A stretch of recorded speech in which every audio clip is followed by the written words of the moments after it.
আমি দেখতে পাচ্ছি ঢাকা এবং ঢাকার বাইরে থেকে অনেকে জয়েন করেছেন। আমরা আর কিছুক্ষণ অপেক্ষা করব।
সবাইকে আবারও ওয়েলকাম জানাচ্ছি আমাদের আজকের ওয়েবিনারে। আজকে আমাদের ওয়েবিনার টা হবে knowing English versus teaching English, এই টপিক নিয়ে।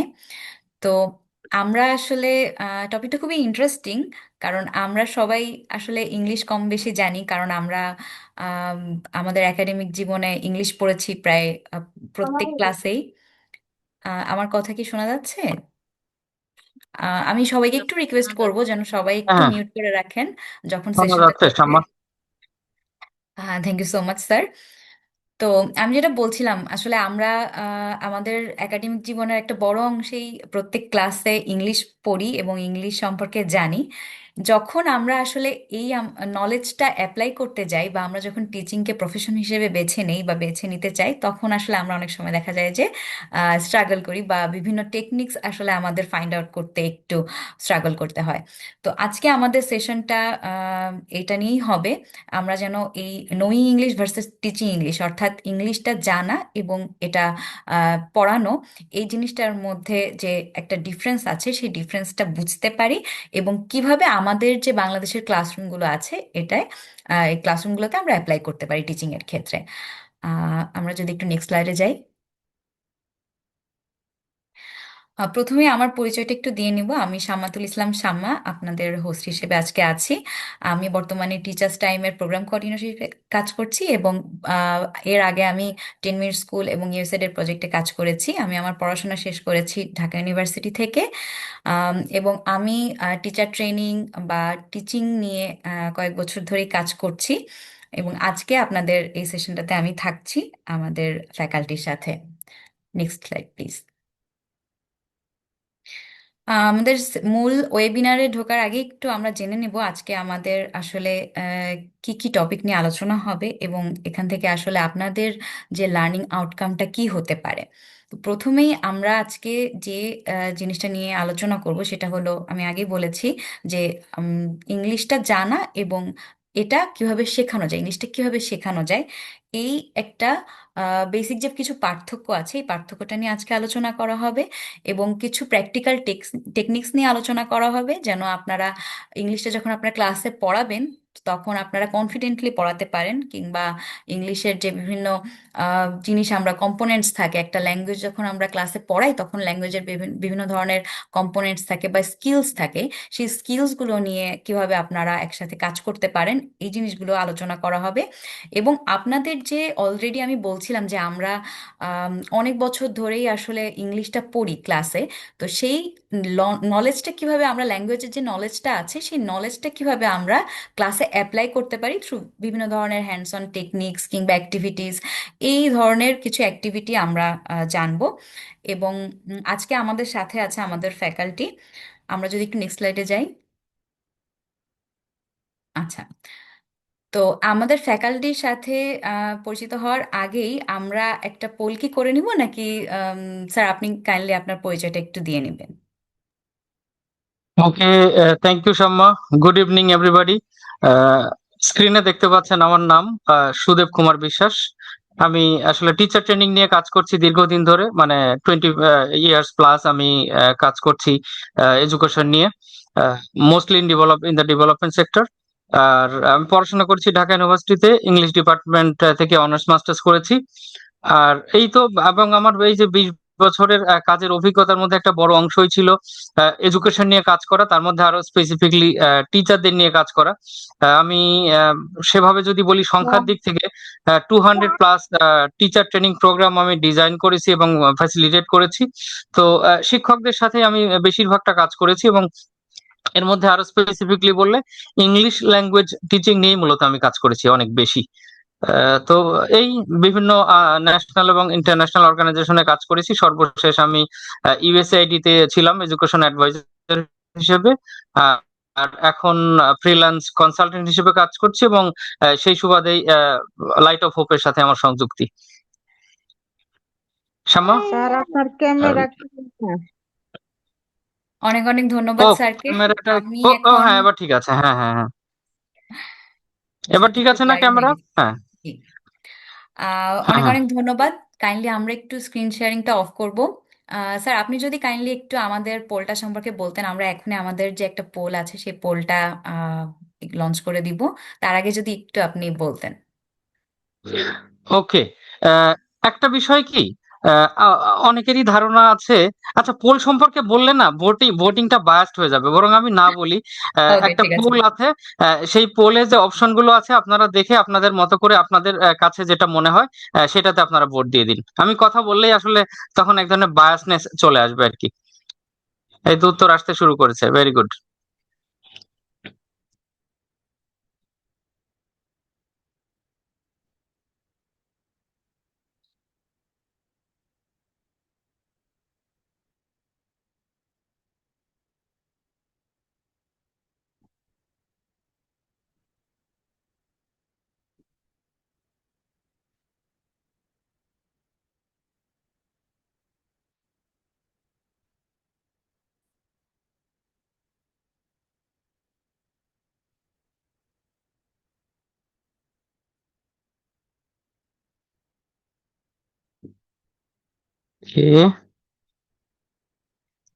আমরা, হ্যাঁ এখনো চলছে,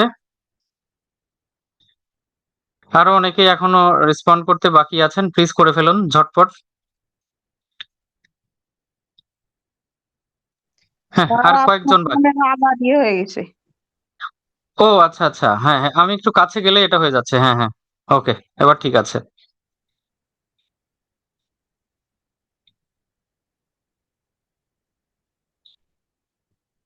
আহ, সবাই ভোট দেননি এখনো। হ্যাঁ, কয়েকজন বাকি আছেন। 28 জন দিয়েছেন দেখতে পাচ্ছি। আহ, আরো আরো 7-8 জন বাকি। একটু ঝটপট ভোটটা দিয়ে ফেলুন, তাহলে আমরা একটা ধারণা পাবো। হ্যাঁ, 30 অলরেডি হয়েছে, আর অল্প কয়েকজন বাকি আছে।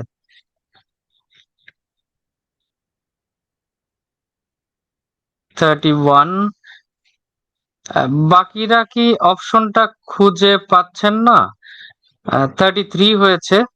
আমরা আর 10 সেকেন্ডের মধ্যে পোলিংটা ক্লোজ করি, তারপর আমরা রেজাল্ট নিয়ে একটু কথা বলবো। 34 হয়েছে।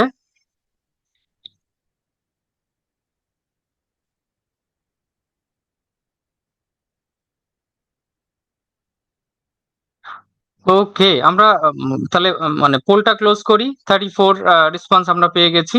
ওকে, আমরা দেখতে পাচ্ছি 87% হ্যাঁ করছেন আমাদের রেসপন্ড এখনো।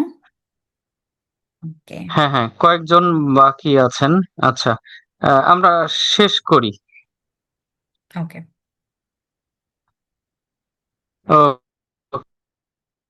ওকে, গুড। আমি যেটা দেখতে পাচ্ছি রেজাল্ট নিয়ে খুব স্ট্রংলি এগ্রি, মানে আমাদের প্রশ্নটা ছিল একে দেওয়া ইফ আই যাবে। নো। হ্যাঁ হ্যাঁ, কিছু কিছু বলবেন? সম্ভবত কেউ আনমিউট হয়ে গেছিল স্যার, আপনি কন্টিনিউ করতে পারেন। আচ্ছা, প্লিজ, হ্যাঁ, সবাই একটু মিউট করে রাখবেন। তারপরে যখন কথা বলতে হবে তখন আনমিউট করে কথা বলতে পারবেন। আচ্ছা, আমাদের প্রশ্নটা ছিল if I know English well I can teach English confidently. তার মানে ইংরেজিটা যদি আমি জানি, ইংরেজি ভাষাটা যদি আমি জানি, তাহলেই আমি ইংরেজি কনফিডেন্টলি পড়াতে পারবো। এটাতে স্ট্রংলি এগ্রি করেছেন 47%। আপনারা টোটাল ভোট দিয়েছেন 34 পার্টিসিপেন্টস, এর মধ্যে 47% হলো মনে করছেন যে ইংরেজি জানলেই ইংরেজি পড়ানো যায় কনফিডেন্টলি। আপনারা সেটা মনে করছেন। এর মধ্যে 29% আছেন আপনারা, মানে এটা প্রথমটা হলো স্ট্রংলি এগ্রি করছেন আপনারা, পরেরটাতে আপনারা এগ্রি করছেন। তার মানে এগ্রি এবং স্ট্রংলি এগ্রি যদি ধরি, তাহলে মানে সেই পার্সেন্টেজটা অনেক বেশি, মানে মোর দ্যান 2/3। আর নিউট্রাল আছেন 5 জন, মানে আপনারা মনে এটা মানে এখন হয়তো বিষয়টা স্পষ্ট নয়, অথবা আপনারা মনে করছেন যে না, হতেও পারে নাও পারে। ইন্টারেস্টিংলি 2 জন আপনারা ডিসএগ্রি করছেন এবং একজন স্ট্রংলি ডিসএগ্রি করছেন। ইফ ইউ ডোন্ট মাইন্ড, মানে আমি কি 1-2 সেন্টেন্স একটু শুনতে পারি? যিনি স্ট্রংলি ডিসএগ্রি করছেন এই স্টেটমেন্টের সাথে, আপনি কেন ডিসএগ্রি করছেন, either in Bangla or English, আপনি একটু একটু বলবেন? আনমিউট করে একটু বলবেন। মনে হয় এটা আমি। হ্যাঁ হ্যাঁ হ্যাঁ, হ্যাঁ, প্লিজ। সম্ভবত আমি করেছি। আসলে এটা হ্যাঁ হ্যাঁ, শেখানো একটা ডিফারেন্ট থিংস। একটা আমি জানি, জানলে যে শেখাতে পারবো, এটা কিন্তু একই রকম না। কারণ শেখানোর জন্য অনেক কিছু লাগে। স্টুডেন্টকে বুঝতে হয়, তারপরে আপনার ওই ব্যাপারে নলেজ থাকতে হয়। নলেজ থাকা মানেটা কিন্তু ডেলিভারি দেওয়া কিন্তু একই না। একটা জিনিস আপনি জানলেন, কিন্তু ডেলিভারি দেওয়াটা টোটালি ডিফারেন্ট থিং। এবং স্টুডেন্টের ওকে, নেয়াটা, স্টুডেন্টকে আপনি নিবে, তো ওটা নেয়ার জন্য কিন্তু তার একটা ইয়ে লাগে, যে কিভাবে নিবে, কিভাবে আপনি ডেলিভার করছেন, স্টুডেন্টকে বুঝতে গট হয়। ইট গট ইট, হ্যাঁ হ্যাঁ, ঠিক আছে, thank you so much. Thank you so much for your honest response. আমি কি এবার একটু যে কোনো একজন যারা স্ট্রংলি এগ্রি করেছেন, মানে 16 জন আছেন, যে কোনো একজন একটু আনমিউট করে বলবেন আপনি কেন? এখানে ভুল ঠিক বলে কিছু নেই, আপনাদের মানে কথাটা একটু শুনতে চাইবো। একটু বলবেন যে কেন স্ট্রংলি এগ্রিতে সাপোর্ট দিয়েছেন বা ভোট দিয়েছেন, ঝটপট। ওকে, অসুবিধা নেই, আমরা এগোই তাহলে। আমরা আহ, এটা পোলিংটা ক্লোজ করে দিই। Thank you very much for voting. আমরা এটা নিয়ে আরেকবার মানে কথা বলবো একদম শেষে গিয়ে, তখন দেখি আপনারা এখন যেভাবে ভোট দিয়েছেন সেখানে কোনো চেঞ্জেস আসে কিনা। তাহলে আমরা পোলটা ক্লোজ করে ফেলি এবং আমরা পরের স্লাইডে চলে যাই। Thank you. ওকে, আমরা স্লাইডটা প্রেজেন্টেশন মোডে দিয়ে দিই একটু। হ্যাঁ, আমরা বোধহয় একটু বেশি সামনে চলে গেছি। ও ও না, হ্যাঁ হ্যাঁ, পরের স্লাইড, ওকে। ওকে, আচ্ছা। তাহলে আমাদের হ্যাঁ, আবার ব্লার হয়ে গেছে। আচ্ছা, এবার ঠিক আছে, আশা করি দেখা যাচ্ছে। ওকে, প্রথমেই যে প্রশ্নটা মানে চলে আসে, যে হোয়াট ডাজ নোয়িং ইংলিশ মিন? মানে ইংরেজি জানা, এখন অনেক মনে হতে পারে যে এটা তো সবার কাছে একদম পরিষ্কার, ইংরেজি জানা মানে তো ইংরেজি জানা। তো সেটাকে আমরা যদি একটু স্পেসিফাই করি বা একটু অ্যানালাইজ করি, তাহলে এখানে মূলত চারটে বিষয় চলে আসে। এর সাথে আরো অনেক ছোট ছোট বিষয় আছে, কিন্তু মোটা দাগে এই চারটে বিষয় চলে আসে। একটা হলো যে এই যে কোনো ভাষার তো চারটা স্কিল আছে। তো accordingly English language has four skills. তার মধ্যে হলো দুইটা হলো রিসেপটিভ স্কিল, আর দুটা হলো প্রোডাক্টিভ স্কিল। আমি কোনো টার্মে খুব বেশি যাব না। তো একটা হলো, আমি যদি আহ, ইংরেজিতে মানে শুনে বুঝতে পারি, কেউ যখন কথা বলছে বা আমি যখন অডিও শুনি, সেটা শুনে যদি আমি ঠিকঠাক বুঝতে পারি, এবং আমি যখন পড়ি তখন পড়ে বুঝতে পারি, তাহলে আমি বলবো যে আমি ইংরেজি ভাষাটা জানি। এবং একই সাথে আমি যখন ইংরেজিতে কথা বলতে পারি, মানে কমিউনিকেট করার জন্য আমি ইংরেজি ব্যবহার করতে পারি, এবং একই সাথে আমি এক্সপ্রেস করার জন্য আমি লিখে প্রকাশ করতে পারি, এই চারটা স্কিল যদি আমার মোটামুটি সার্টেন লেভেলে থাকে, সেটাকে তখন বারবার ব্লার কেন হয়ে যায়, আচ্ছা, তখন আমি বলতে পারি আই নো দ্য ল্যাঙ্গুয়েজ। তো এটাই তো নোয়িং ইংলিশ মানে, বা সাবজেক্ট নলেজ যদি বলি। এটার সাথে ওতপ্রোতভাবে আরো দুটো বিষয় জড়িত এই এই এই চারটা স্কিলের মধ্যে থাকে। একটা হলো যে গ্রামার সম্পর্কে, এখানে সরি, গ্রামারের স্পেলিংটা একটু ভুল হয়ে গেছে। তো একটা হলো যে মানে গ্রামার সম্পর্কে একটা স্পষ্ট ধারণা থাকা, আরেকটা হলো ভোকাবুলারি, একই সাথে প্রোনাউন্সিয়েশন। তো প্রোনাউন্সিয়েশনের সাথে ফ্লুয়েন্সির একটা বিষয় চলে আসে, সেটা হলো কথা বলার ক্ষেত্রে ফ্লুয়েন্সি হতে পারে মানে অবশ্যই মানে কথা আমি যখন বলি, স্পিকিং এর ফ্লুয়েন্সি, রিডিং এর ফ্লুয়েন্সি, সবকিছুতেই আসলে ফ্লুয়েন্সিটা চলে আসে। এই সবগুলো মিলিয়ে যদি if I have a good package in terms of English language, only then I can say I know the language or I know English. এটাই তো। তাহলে আমরা এর পরে চলে যাই, যে তাহলে হ্যাঁ, আমরা সামনেটাই যাই। এখন আমরা ইংরেজিটা মোটামুটি জানি বলে ধরে নিচ্ছি। আহ, তারপরে যদি আসি আমাদের বাংলাদেশের কনটেক্সটে, what is our reality? Our reality is, আমরা অনেকেই ইংরেজি ভালো জানি, কিন্তু ক্লাসে পড়াতে গিয়ে আমরা স্ট্রাগল করি। এবং আমরা পরে আরো আরো অনেক কিছু দেখব। এবং স্ট্রাগলের জায়গাটা হলো, আমরা মানে কি পড়াতে হবে সেইটা সেইটা শিখেছি, that is our subject knowledge. এবং ওইটাই হলো যে নোয়িং ইংলিশ মানে বলতে বোঝায়। কিন্তু কিভাবে আমি ওটা ডেলিভার করব স্টুডেন্টদের সামনে, কিভাবে আমি স্টুডেন্টদেরকে শেখাবো, আহ, সেটা বোধহয় একটু একটু ভিন্ন বিষয়। তো এখানে এই স্কিলের, এই knowledge and skill in terms of English language teaching, এটা এটা এটা এটা কম থাকাতে, বা এটার ল্যাকিংস থাকাতে, আমরা হাউ টু ডেলিভার সেই জায়গাটা মিস করে ফেলি। এই কারণে ইংরেজি ভালো জানলেও যে ভালো পড়াতে পারবো, তার কিন্তু গ্যারান্টি আসলে নেই। তারপরে হলো যেটা হয়, আমরা আমাদের এটা এটা হলো টিচারের জায়গা থেকে। এরপর একটা হলো যে স্টুডেন্টের জায়গা থেকে, আমরা অনেক ক্ষেত্রে আমাদের ট্র্যাডিশনাল ক্লাসরুম, এবং আমরা একটু একটু কি বলে, স্টুডেন্টরা ভুল করলে বকা টকা দিয়ে ফেলি। তো যখন একটা ক্লাসরুমে যখন মানে ফিয়ার অফ মেকিং মিস্টেক্স থাকে, তখন কিন্তু স্টুডেন্টরা অনেক বেশি অত বেশি সাবলীল হয় না, অত বেশি রিস্ক নেয় না, বা অত বেশি স্পন্টেনিয়াসলি রেসপন্ড করে না। সেই ক্ষেত্রে কিন্তু স্টুডেন্টদের পার্টিসিপেশনটা অনেক কম থেকে যায়। এটা কিন্তু আসলে ওভারঅল বাংলাদেশে একটা রিয়ালিটি।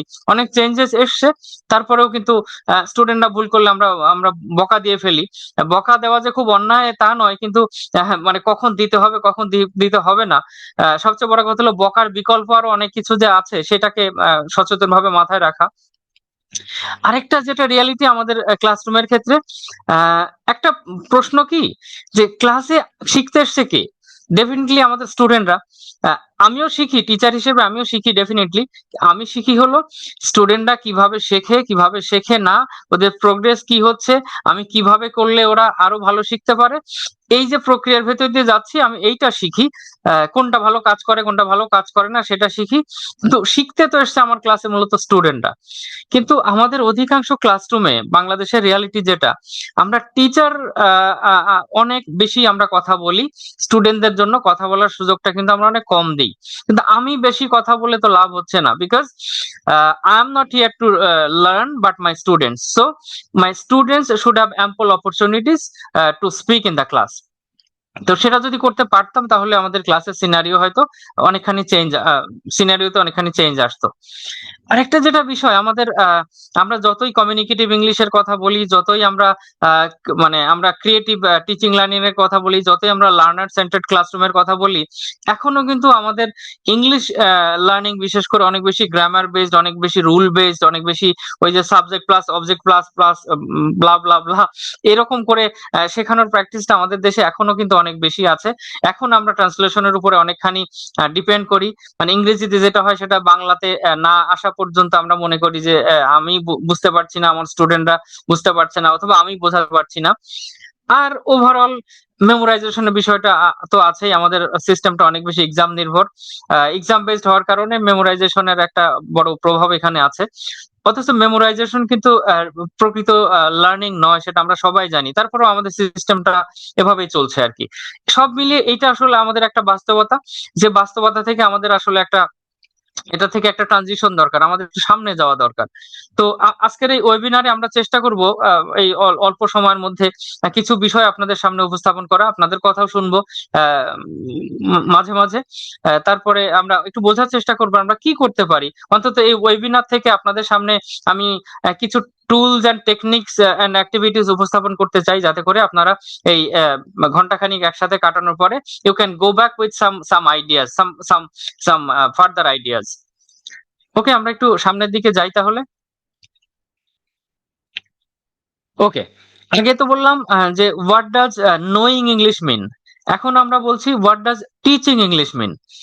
আমাদের আমাদের একজন শিক্ষক তিনি খুব চমৎকার ভাবে বলেছেন, স্ট্রংলি ডিসএগ্রি যিনি করেছিলেন, তিনি বলেছিলেন জানলেই তো সেখানে যায় না, সেখানে তো অনেক বিষয় থাকে। তো একটা হলো কি যে মানে প্রথম কথা হলো টিচিং ইংলিশ বলতে আসলে কি বোঝায়।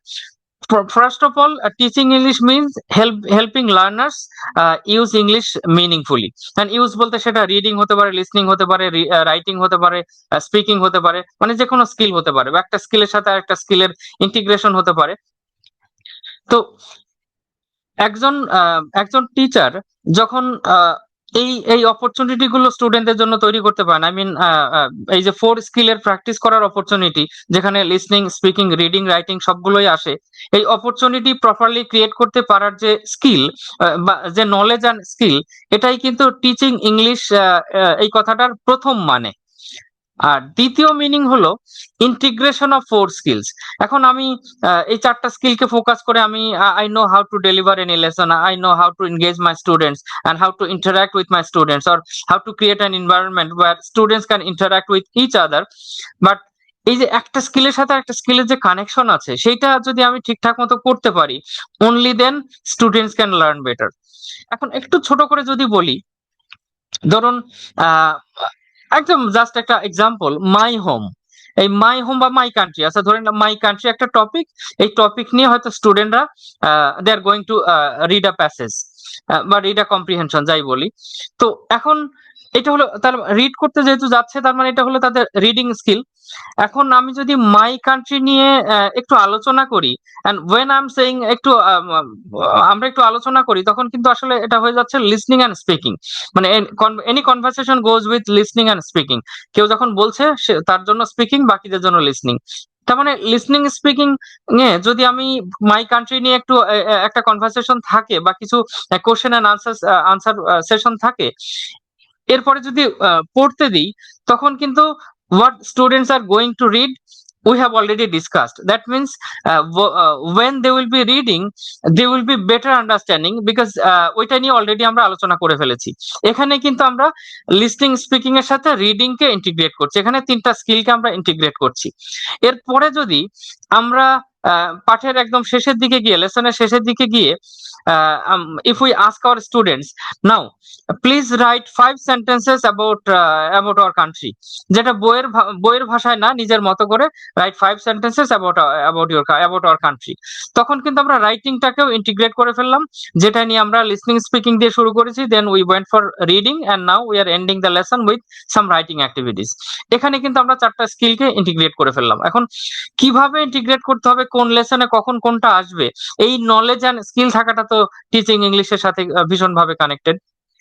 এরপরে আমরা মানে একটা একটা লেসনকে কিভাবে আরো সিম্পল ওয়েতে এবং লার্নার ফ্রেন্ডলি ওয়েতে ডেলিভার করতে পারি, কিভাবে সেখানে ফান এলিমেন্টস অ্যাড করতে পারি, স্টুডেন্টদের ভালো লাগে, স্টুডেন্টদের অনেক বেশি অ্যাটেনশন পাওয়া যায়, সেভাবে করে ডেলিভার করতে পারি, সেখানে কিন্তু আরো সাব স্কিলের বিষয় সেখানে চলে আসে। তার মানে এই বিষয়গুলো জানলে তখন আমি বলতে পারবো I know how to teach English.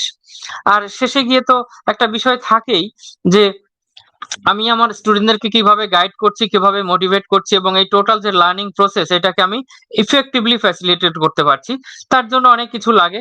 আমি কখন অ্যাক্টিভলি সামনে থেকে কোনো কিছু প্রেজেন্ট করব, কখন আমি স্টুডেন্টদেরকে প্র্যাকটিস করার সুযোগ দিব, এবং আমি অনেক বেশি মনিটরিং এর রোলটা প্লে করব, কখন আমি স্টুডেন্টদেরকে সাপোর্ট দিব, কখন আমি ক্লাসে ঘুরে ঘুরে দেখবো কে পারছে পারছে না, এই যাবতীয় বিষয় সেখানে চলে আসে। তো এই সব কিছু মিলিয়েই হলো টিচিং ইংলিশ বলতে যেটা বোঝায়।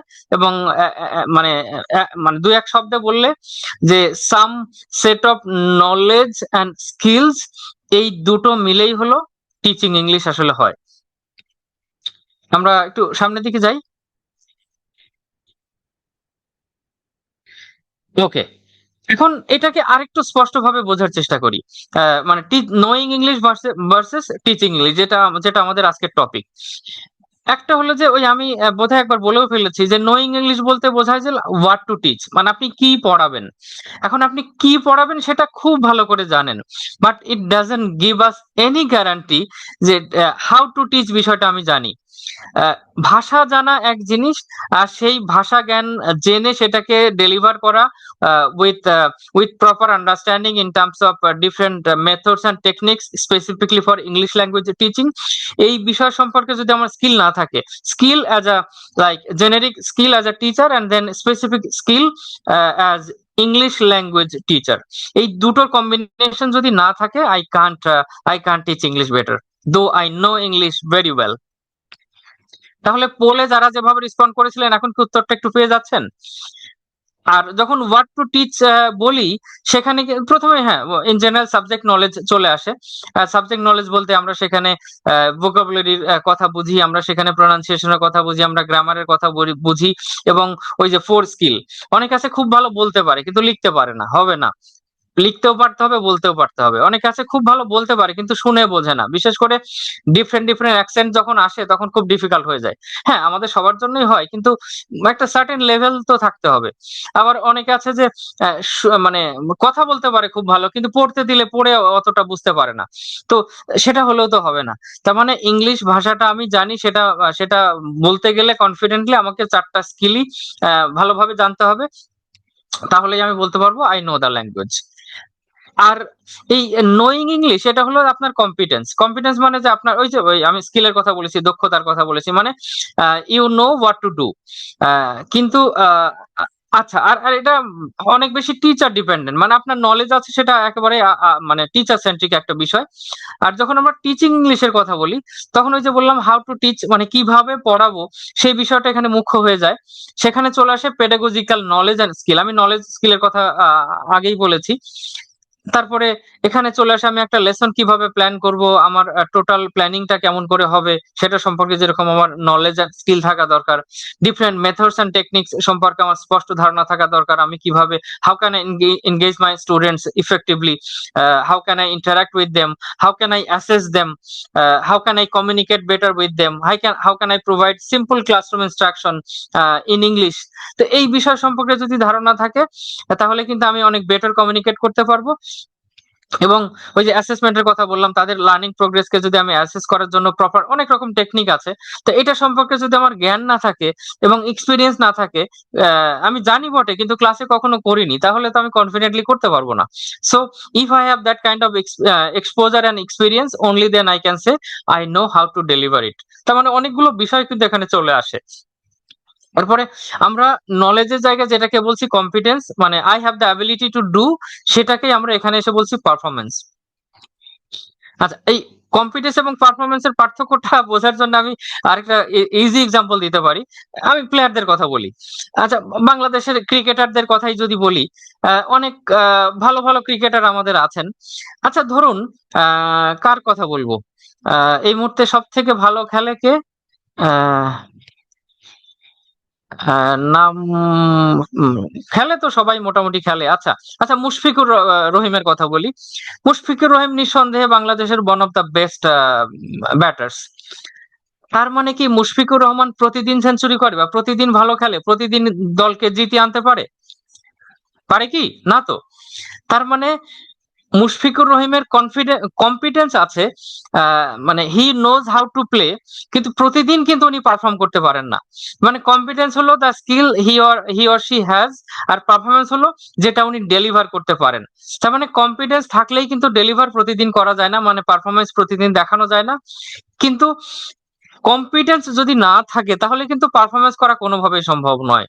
যে জানে না হাউ টু প্লে ক্রিকেট, সে কি হঠাৎ করে একদিন গিয়ে সেঞ্চুরি হাঁকিয়ে দিতে পারবে? প্রশ্নই ওঠে না। একইভাবে টিচারের ক্ষেত্রেও ইংলিশ ল্যাঙ্গুয়েজ টিচিং সম্পর্কে যার স্পষ্ট ধারণা নেই, উনি হঠাৎ করে একদিন ক্লাসে গিয়ে কিন্তু মানে আউটস্ট্যান্ডিং পারফরমেন্স করতে পারবেন না। কারণ কারণ হি or she is lacking competence.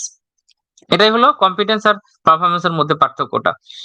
আর আরেকটা বিষয় হলো যে একটা লেসন কিভাবে মানে মানে আপনি টিচার হিসেবে কত ভালো পড়াতে পারবেন সেটা অনেক বেশি, এক্সকিউজ মি, অনেক বেশি সেটা কিন্তু স্টুডেন্টদের উপরে নির্ভর করে।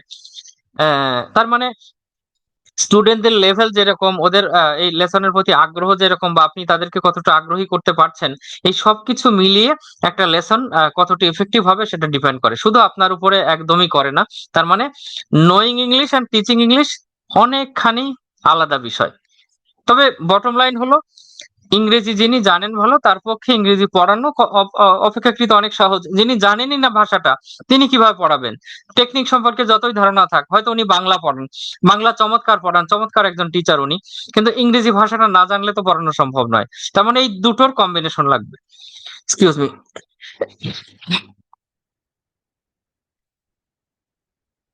ওকে, তাহলে এই বিষয়টা বোধহয় আমাদের কাছে এখন পরিষ্কার হয়ে গেল, এই পার্থক্যটা। আমরা এই বিষয় এইটুকু পর্যন্ত কি আমরা ক্লিয়ার? পার্থক্যটা কি আমাদের কাছে এখন ক্লিয়ার? একটু আপনাদের কাছ থেকে থামস আপ চাইবো, যারা মনে করছেন আমার কাছে ক্লিয়ার, একটু রিয়াকশন দেখাবেন আপনি। Yes, good, thank you so much.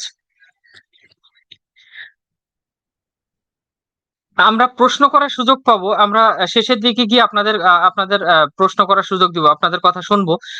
এখানে একটা প্রশ্ন করতে ইচ্ছে করছিল, কিন্তু এখন আমি এগিয়ে যাই শেষের দিকে গিয়ে আপনাদের যদি কোনো প্রশ্ন থাকে আপনারা please note it down at the end of our discussion, তখন আপনারা সুযোগ পাবেন প্রশ্ন করার।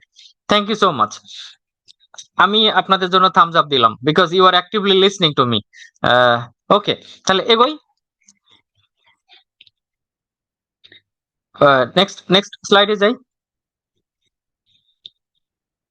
ওকে, থ্যাংক ইউ। আচ্ছা, এখন তো আমরা একটা পার্থক্য তো আমরা জানতাম, তারপর আরেকটু ক্লিয়ার হলাম, যে knowing English versus teaching English, মানে এই দুটোর পার্থক্যটা আমরা হয়তো আরেকটু পরিষ্কার হলাম। এখন একজন ইংলিশ টিচার হিসেবে আমার আপনার রোলটা কি? আমরা তো জানি মোটামুটি আমাদের রোলটা কি, রোলটা তো আমাদের ক্লাসে গিয়ে পড়ানো। তারপরে এটাকে যদি আরেকটু স্পেসিফিকলি বুঝতে চাই, এখানে কিন্তু একটা বড় রোল হলো আহ ভাষা শিক্ষার ক্ষেত্রে।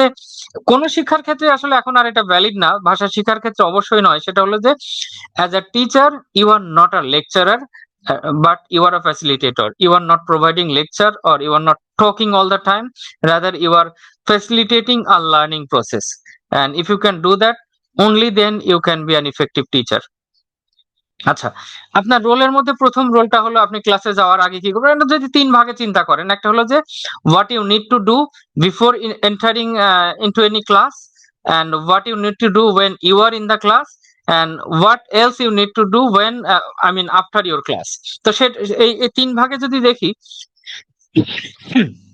সরি, প্রথমটা হলো আপনি লেসনটা ঠিক মতো প্রিপেয়ার করছেন, শুধু লেসন নয়, লেসনের সাথে হলো আপনার মানে ম্যাটেরিয়াল ঠিকঠাক মতো। ওকে, আমি আমার একটু গরম লাগছে, আমি এটা খুলে ফেলি, এই কারণে বোধহয় একটু খুশখুশানি হচ্ছে। Excuse me. ওকে, হ্যাঁ, এখন আই ফিল মাচ বেটার। কাছে গেলে ব্লার হয়ে যায়, এখন বোধহয় ঠিক আছে। ওকে, আরেকটা হলো যে আহ, আপনি যখন সিম্পল এবং কারেক্ট ইংলিশ মডেল করতে পারেন, মানে প্রথমে এটা মডেল করার তো নানান বিষয় আছে। আপনি কখনো এক্সাম্পল দিচ্ছেন, কখনো মানে নিজে করে দেখাচ্ছেন, এক্সাম্পল সেট করছেন, কখনো নিজে করছেন, কখনো কারোর সাথে রোল প্লে করছেন, হয়তো অ্যাডভান্সড স্টুডেন্ট কাউকে নিয়ে করছেন, but you are setting some good examples. তখন বাকিরা কিন্তু অনেক ভালো বুঝতে পারবে আপনাকে। এভাবে করে আপনি this is another role of an English teacher. Excuse me. একটা বড় বিষয় হলো, সেটা আসলে যে কোনো লেসনের ক্ষেত্রে, যে কোনো সাবজেক্টের ক্ষেত্রেই প্রযোজ্য। আপনি একটা সাপোর্টিং এনভায়রনমেন্ট ক্রিয়েট করছেন, যেখানে স্টুডেন্টরা ভয় পাচ্ছে না। ওরা কোনো ভুল করলে আপনি ওদেরকে বুঝিয়ে দিচ্ছেন, শিখিয়ে দিচ্ছেন, এবং ওরা কনফিডেন্টলি কথা বলছে, যা পারে তাই বলছে, সেন্টেন্সে উত্তর দিতে না পারলে একটা ওয়ার্ডে উত্তর দিচ্ছে, but they are confident and they are proactive. এরকম একটা এনভায়রনমেন্ট ক্রিয়েট যদি আপনি করতে পারেন, মানে দিস ইজ ইউর রোল, এবং করতে পারলে আপনার লেসনটা স্বাভাবিকভাবে ভালো হবে আর কি। আচ্ছা, আরেকটা হলো যে ওই স্টুডেন্টদের কথা বলার সুযোগটা বেশি দেওয়া এবং ইন্টারাকশনটা বাড়ানো। দেখুন, এখানে একটা বিষয় হয় কি, আমরা ওই যে টিচার হিসেবে যখন আমরা কথা বলি স্টুডেন্টদের সাথে, তখন কিন্তু টিচার স্টুডেন্ট ইন্টারাকশন হয়, but we need to promote more student to student interaction. এবং it is possible if you arrange some pair and group work in your classroom. Pair and group work হলেই কিন্তু স্টুডেন্টরা তাদের নিজেদের মধ্যে কথা বলতে পারে, এবং এটার সুযোগ আপনি যত বেশি ক্রিয়েট করতে পারবেন, আপনার স্টুডেন্টরা তত বেশি ইংরেজি বলতে শিখবে। শুধু আপনার সাথে কথা বললে কিন্তু ওটা হবে না, তার কারণ আপনি তো ওই সুযোগটা সবাইকে দিতে পারবেন না। আপনার সাথে সবাই কথা বলতে চাইলে it will take 100 minutes to do it by all of the students. স্টুডেন্টদের সাথে কথা বলতে দিলে তখন কিন্তু অনেক দ্রুত হবে। আচ্ছা, প্রসঙ্গটা যেহেতু আনলামই, যদি একটা সিম্পল এক্সাম্পল দিই, আপনি হয়তো সবার কাছ থেকে শুনতে চাচ্ছেন, মানে কি বলবো, আচ্ছা, যে কোনো একটা কিছু হতে পারে, what is your favourite fruits, favourite fruit. আচ্ছা, প্রত্যেকের প্রিয় ফল কোনটা সেটা আপনি জানতে চাচ্ছেন। এখন আপনি যদি 30 জন স্টুডেন্টের প্রত্যেককে জিজ্ঞেস করতে চান, তাহলে it will take at least 10 minutes. সেটা না করে আপনি হয়তো একজন, দুইজন, তিনজন বা পাঁচজনকে জিজ্ঞেস করলেন, জিজ্ঞেস করার পরে স্টুডেন্টদেরকে পেয়ারে ভাগ করে দিলেন বা গ্রুপে ভাগ করে দিলেন, then they are asking one another. হয়তো বলছে my favourite fruit is apple, what about you. আরেকজন হয়তো বলছে my favourite fruit is orange, what about you. তো এরকম করে কিন্তু উইদিন 1 মিনিট ক্লাসে 40 জন, 50 জন, 80 জন থাকলেও কিন্তু তারা নিজেরা কথা বলতে পারছে। হয়তো ভুল হবে কথা বলতে গিয়ে, আহ, হোক, কিন্তু কথা বলার সুযোগ তো পাচ্ছে। এরকম সিম্পল একটা টেকনিক অ্যাপ্লাই করলেই কিন্তু মানে within a very short time ক্লাসে সবাই পার্টিসিপেট করতে পারছে। তো এইরকম একটা এনভায়রনমেন্ট কিন্তু আমাদের ক্রিয়েট করা দরকার। আচ্ছা, এরপরে আহ, মানে পজিটিভলি ফিডব্যাক দেওয়া, this is very very very very important. একটা সিম্পল এক্সাম্পল যদি আপনাদেরকে দিই, এটা আমি একটা ক্লাসে দেখেছিলাম। তো স্টুডেন্টরা, ওদেরকে লিখতে দেওয়া হয়েছে 1 to 20, এটা হলো নাম্বারে না, কথায় লিখতে দেওয়া হয়েছে। তো সবাই লিখছে। তা আমি খেয়াল করছিলাম, ক্লাস 2 এর একটা লেসন ছিল, আমি অবজার্ভ করছিলাম লেসনটা। একটা ছেলে লিখেছে 15 এর জায়গায় লিখেছে 5 টিন, FIVE, তারপরে টিন। তো আমার কাছে খুব ইন্টারেস্টিং লাগলো যে ও চিন্তা করেছে যে 14 হয়, 16 হয়, 17 হয়, 18 হয়, তাহলে 15 কেন হবে না? ওর মনে হচ্ছে এটা তো আসলে 15ই। ওই লজিক থেকে কিন্তু ও লিখেছে, বাকিরা 15 লিখেছে। তো টিচারের কাছে গেলে টিচার কি করবেন, নর্মালি এটাকে একেবারে ক্রস দিয়ে দেবেন বা লাল কালি দিয়ে একটা টান দিয়ে দেবেন। কিন্তু ও ভুল করেছে এটা আমরা জানি, but he is also right from his perspective. তখন 14 যদি হয়, 16 যদি হয়, 17 যদি হয়, তা 15 কেন, সরি হ্যাঁ 15 কেন হবে না? 4 5 6 সবগুলো ঠিক আছে, তো 5 এরটা, তো 5 এরটা যে একটু ডিফারেন্ট, এইটা তো ওর মাথায় কাজ করার কথা নয়। তার মানে he is right from his logic, from his perspective. সেখানে তাহলে ওখানে আমি যেটা ওই ক্লাসে আমি একটু শেষে সময় নিয়ে করেছিলাম, যে আমি 15টা লিখলাম, তারপরে 15টা লিখলাম এবং সবাইকে জিজ্ঞেস করলাম যে হুইচ ওয়ান ইজ কারেক্ট। তো সবাই বলছে 15 কারেক্ট। তখন আমি বললাম যে আমরা কি এখানে কেউ কেউ এরকম 15 লিখেছি? তো সব, তখন তো সবাই বলছে না না। আমি বললাম কেউ যদি লিখেও থাকো, মানে তোমার যুক্তিটা ঠিক ছিল, তার কারণে তো 4 5 6 7 এরকম করেই তো হওয়ার কথা, বাট এইটা একটু আলাদা। এটাকে 15 না, এটাকে 15 হিসেবে জানতে হবে এবং এভাবে লিখতে হবে, এভাবে লিখলে ভুল হয়ে যাবে। আমি ক্রস না দিয়ে পরে 15 লিখে 15টাকে টিক দিলাম। This can be a good example of how we can provide feedback in a positive manner. তার যে ভুল হয়েছে সেটাকে বেশি হাইলাইট না করে ঠিকটাকে বেশি হাইলাইট করি, বা ভুলের পাশে সঠিকটাকে উপস্থাপন করি। ভুলটাও নিজেই বুঝে যাবে যে এটা ভুল হয়েছে। এটা নিয়ে আমার আসলে অনেক বেশি সময় ব্যয় করার দরকার নেই। ওকে বকা দিলে শিখবে না, কিন্তু ওর সামনে সঠিক এক্সাম্পলটা তুলে ধরলে তখন কিন্তু শিখতে পারবে। I think that student will never forget the difference between 15 and 15. বাকিদেরও help হয়ে গেল, যাদের আরো দু একজন হয়তো ভুল হয়েছিল কিনা আমি জানি না। আচ্ছা, শেষে ইংলিশ টিচারের জন্য একটা বড় রোল, যেটা আমাদের কনটেক্সটে অনেক বেশি মিসিং, সেটা হলো স্টুডেন্টদের লার্নিং প্রোগ্রেস মেজার করা। আমি যদি না জানি আমার স্টুডেন্ট কতটুকু শিখতে পেরেছে এবং কতটুকু তার গ্যাপ আছে, তাহলে আমি আমার পরের লেসন গুলোতে কিভাবে ওই গ্যাপটা পূরণ করব? এবং গ্যাপটা যদি থেকেই যায়, in the coming days the gap will be even wider. এখান থেকেই হয় আস্তে আস্তে ওরা পাঠের প্রতি ওদের আগ্রহ হারিয়ে যায়, অনেকে ড্রপ হয়ে যায়, ক্লাসে ভালো লাগে না, ইংরেজি ক্লাসকে ভয় পায়, ইংরেজিটাকে অনেক কঠিন মনে করে। কারণ হলো ওই যে আমি তো ওইভাবে ওদের প্রোগ্রেসটা মেজার করিনি, আমি তো জানি না কে কোথায় আছে, এবং যার গ্যাপ আছে গ্যাপটা পূরণ করার জন্য আমি কি করব সেটা তো জানি না। আমি হয়তো অ্যানিমালস নিয়ে একটা লেসন ওদেরকে পড়তে দিয়েছি, but they don't know names of different animals. তখন তো আমার প্রথম কাজ হলো অ্যানিমালস সম্পর্কে ওদের একটু ধারণা দেওয়া, ওই নাম ধামগুলোর সাথে পরিচিত করা। তো এই সমস্ত, তাতে আমাদের রোলটা কিন্তু একটা কম্প্রিহেন্সিভ রোল, এবং সেটা যদি ইফেক্টিভলি করতে পারি, ডেফিনেটলি আমাদের লেসন যেভাবে হয় তার থেকে মাচ বেটার হতে পারে। ওকে, একটু এগোই। ওকে, এবার আমরা কিছু কাজ করব প্র্যাকটিক্যালি। আপনারা সবাই কাজ করার জন্য রেডি তো? দেখি তো, আবার থামস আপ, কারা কারা রেডি আর কারা কারা রেডি নয়। একটু থামস আপ দেখি আপনাদের কাছ থেকে। Very good. হ্যাঁ, আপনারা আমার সাথেই আছেন বুঝতে পারছি। Thank you. Now we are going to do some practical activities. আমরা দেখি অনলাইনে কিভাবে আমরা অ্যাক্টিভলি পার্টিসিপেট করতে পারি। Okay, thank you. হ্যাঁ, থামস আপ পেয়েছি আপনাদের কাছ থেকে। Thank you for that. আচ্ছা, আমি অল্প কয়েকটা টেকনিক নিয়ে আপনাদের সাথে কাজ করব, যেহেতু সময় তো এখানে কম। একটা হলো খুবই পপুলার এবং যে কোনো সাবজেক্টের ক্ষেত্রে এটা অ্যাপ্লিকেবল, সেটা হলো okay, ready, you are ready, very good.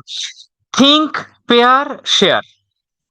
খুবই সিম্পল একটা technique, but very very effective. আপনারা যদি ক্লাসে করেন, যারা অলরেডি আচ্ছা, এই থিঙ্ক, পেয়ার, শেয়ার, এই টেকনিকটার কথা আপনারা কেউ কি আগে শুনেছিলেন? যদি শুনে থাকেন একটু কি থামস আপ দিবেন?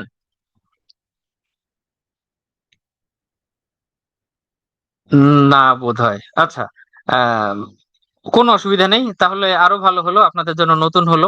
আমি বলেছিলাম যে যে এই ওয়েবিনার থেকে যদি নতুন কিছু আপনারা পান, that will be really good for you and that will be good for me as well. আপনারা যেহেতু সময়টা ব্যয় করছেন। ওকে, একটু বলে নিই, সেটা হলো যে ধরুন আপনি ক্লাসে গিয়ে, যেটা হয়, আমি আমি ক্লাসে এটা খুব করতে দেখি টিচারদের, যে ক্লাসে গিয়ে স্টুডেন্টদেরকে জিজ্ঞেস করলো, এই তুমি বলো, বা কাউকে নাম ধরে রহিম স্ট্যান্ড আপ, তাকে একটা প্রশ্ন করা হলো। তখন কিন্তু রহিম নার্ভাস হয়ে যায়, বা রহিম হলো প্রথমেই ওইটার জন্য রেডি না একেবারেই। তো আমি যদি এরকম করে অ্যাব্রাপ্টলি কাউকে নাম ধরে যদি জিজ্ঞেস না করে আমি যদি একটা পরিবেশ তৈরি করি, ওই যে আমি কিন্তু এনভায়রনমেন্ট তৈরি করার কথা শুরুতেই বলেছি, একটা এনভায়রনমেন্ট ক্রিয়েট করি ক্লাসের মধ্যে, একটা এনেবলিং সিচুয়েশন তৈরি করি ক্লাসের মধ্যে, তখন কিন্তু ওরা অনেক বেশি পারবে। and for that this technique is very effective. আচ্ছা, সিম্পল, আপনাদেরকে আমি 30 সেকেন্ড সময় দিব ভাবার জন্য।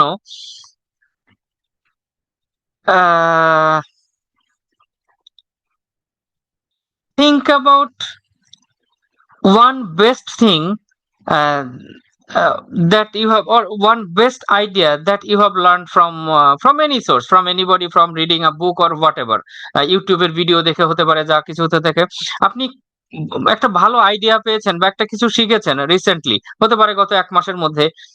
What is that idea? এটা একটু চিন্তা করেন তো। 30 seconds ফর ইউ। এবং যার চিন্তা করা হয়ে যাবে, চ্যাট বক্সে আপনি একটু আপনার ওই চিন্তার কথাটা 1-2 ওয়ার্ডের মধ্যে একটু লিখে দিবেন, তাহলে আমি একটু বুঝতে পারবো আপনারা কি শিখেছেন বলে চিন্তা করে পেলেন।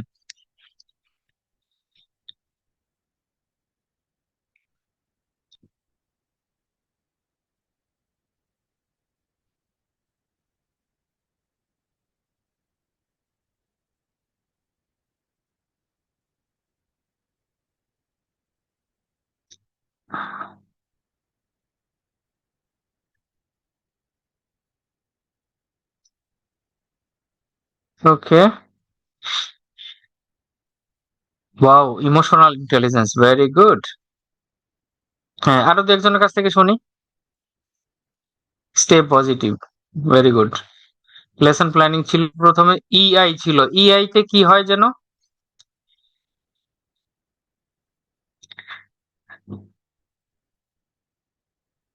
জান্নাত ম্যাডাম একটু পুরোটা লিখবেন। EI stands for what? Stay positive এর ব্যাপারে শিখেছেন, ওকে।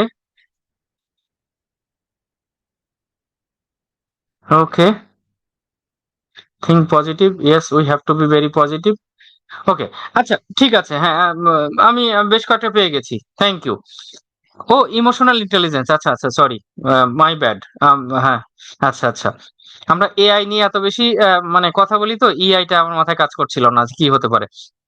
Thank you so much. Okay, আর লিখতে হবে না, আমরা আমরা এখানে চলে আসি। একটা বিষয় খেয়াল করেছেন, আপনাদেরকে আমি 30 সেকেন্ড সময় দিয়েছিলাম চিন্তা করার জন্য, কি নিয়ে? What you have learned recently. আপনারা সেটা বলেছেন, এটা আমার বোঝার জন্য আপনাদেরকে একটু বলতে বললাম। আচ্ছা, এখন যদি let's imagine it's a classroom and I am your teacher, so I ask you to think about what you have recently learned. তার মানে এখন আপনার মাথার মধ্যে কিন্তু ঘুরছে যে আপনি কি শিখেছেন, সে বিষয়টা চিন্তা করে আপনি অলরেডি বের করে ফেলেছেন, and you noted it down as well. এখন যদি আপনাদেরকে পেয়ারে ভাগ করি, পেয়ার আপ করে দিই, অথবা I arrange my class in small groups, 4 জন বা 5 জনের করে আমি গ্রুপ করে দিলাম। Now discuss with your partners, আমি যদি বলি discuss with your group members or discuss with your partner about what you have recently learned, তখন কিন্তু ওই ক্লাসে এই যে 2 জন যদি হয়, পেয়ারে যদি হয়, অথবা 5 জনের গ্রুপে তারা আলোচনা করছে, তার মানে প্রত্যেকের কাছ থেকে শুনতে পারছে, এবং প্রত্যেকে কি শিখেছে সেটা সবাইকে বলতে পারছে। নাও, এখন যদি আমি সবাইকে একটা টাস্ক দিই, নাও একজন করে, আমি সবাইকে হয়তো দিতে পারবো না, একজন সামনে আসবে, সামনে এসে সে গত 1 মাসে নতুন কি শিখেছে সেটা সবাইকে বলবে, তখন কিন্তু তার পক্ষে শেয়ার করা সম্ভব। অথবা আমি যদি তাকে জিজ্ঞেস করি, নাও ওই রহিমের কাছে ফেরত যাই, let's imagine that I have a student named Rahim in my classroom. আমি বললাম, Rahim, what you have learned in the last month? What new idea or new thing you have learned in the last recently, or in last 1 month? তখন কিন্তু রহিমের পক্ষে বলা অনেক সহজ, because I gave him 30 seconds to think about it, then I arrange group work or pair work to discuss it among the group members. তারপরে হয়তো রহিমের কাছে আমি প্রথমেই না গিয়ে যদি আরেকটু পরে যাই, তাহলে আরো ভালো হবে, তখন যারা বেশি মানে আগে কথা বলতে চায় তাদের কথা শুনলে, then he or she will, Rahim will also understand যে আমার এই আইডিয়াটাকে আমি কিভাবে বলবো। If I need to say in English, আমি তাহলে কিভাবে বলবো, আমি যেটা শিখেছি সেটা আমি ইংলিশে কিভাবে বলবো, সেই বিষয়টাও কিন্তু জেনে যাচ্ছে। তার মানে আমি শুরুতেই যদি জিজ্ঞেস করতাম যে তুমি গত 1 মাসে নতুন কি শিখেছো বলো, এই উত্তর পাওয়ার চান্স থাকতো অনেক কম। আর আমি থিঙ্ক পেয়ার শেয়ার এই টেকনিকটা অ্যাপ্লাই করার কারণে আমার chance is very very high. কারণ ওই যে বললাম, আমি তাদের চিন্তা করার সুযোগ দিয়েছি, গ্রুপে আলোচনা করার সুযোগ দিয়েছি, এবং যখন তারা শেয়ার করছে অনেকেরটা শুনতে পাচ্ছে। এবং যারা একটু অপেক্ষাকৃত দুর্বল বলে আমি জানি, তারা প্রথমে শুনুক, 3 জন 4 জন 5 জনের কাছ থেকে শুনলে তখন সেও বলতে পারবে, ওই কথাটা কিভাবে গুছিয়ে বলতে হয় সেটা সে বুঝে যাবে। তো এইটাই হলো থিঙ্ক পেয়ার অ্যান্ড শেয়ার, এই টেকনিকটার ইফেক্টিভনেস। বিশেষ করে একটা লেসনকে কিভাবে লার্নার সেন্টার্ড করতে হয়, কিভাবে লার্নারদেরকে অ্যাক্টিভলি এনগেজ করতে হয়, তার একটা পারফেক্ট এক্সাম্পল হলো এই think pair share.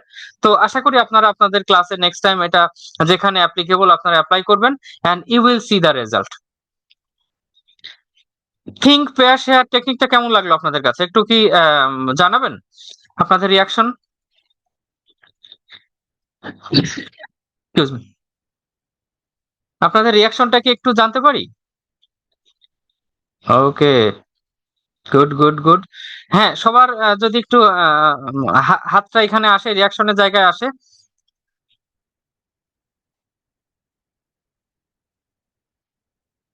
Okay, thank you so much.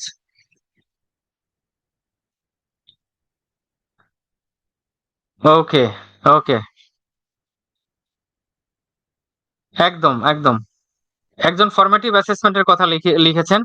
হ্যাঁ, এটা ডেফিনেটলি আপনি অ্যাসেসমেন্টের ক্ষেত্রে অ্যাপ্লাই করতে পারেন। আচ্ছা, আমরা তাহলে এর পরের টেকনিকটাতে যাই। Thank you for your response. আমরা পরের স্লাইডটাতে যাই। ওকে, আমরা একটা ইন্টারেস্টিং বিষয়, এটা আমি মানে বহুবার করেছি শিক্ষকদের সাথে। সেটা হলো যে ইউজিং রিয়েল লাইফ কনটেক্সট। দেখুন, আমাদের একটা জিনিস হয়, আমরা ওই বইয়ের ভাষায় শিখি, বইয়ের ভাষায় কথা বলি, বইয়ের বাইরে যেন আমাদের আশাই হয় না। একটা একটা মজার এক্সাম্পল হলো, আমি আমার ট্রেনিং এ এটা খুব ব্যবহার করতাম। কথার কথা, আমাদের বইয়ে, আমাদের ইংরেজি বইয়ে হয়তো একটা লেসন আছে বেলালস ফ্যামিলি। এই বেলালটা কে? এই বেলালকে কি আমি চিনি? চিনি না। এই বেলালের ফ্যামিলি সম্পর্কে জেনে আমি কি করব? আমি যাকে চিনি না তার ফ্যামিলি সম্পর্কে জেনে আমি কি করব? এই বেলালের ফ্যামিলি জাস্ট একটা এক্সাম্পল।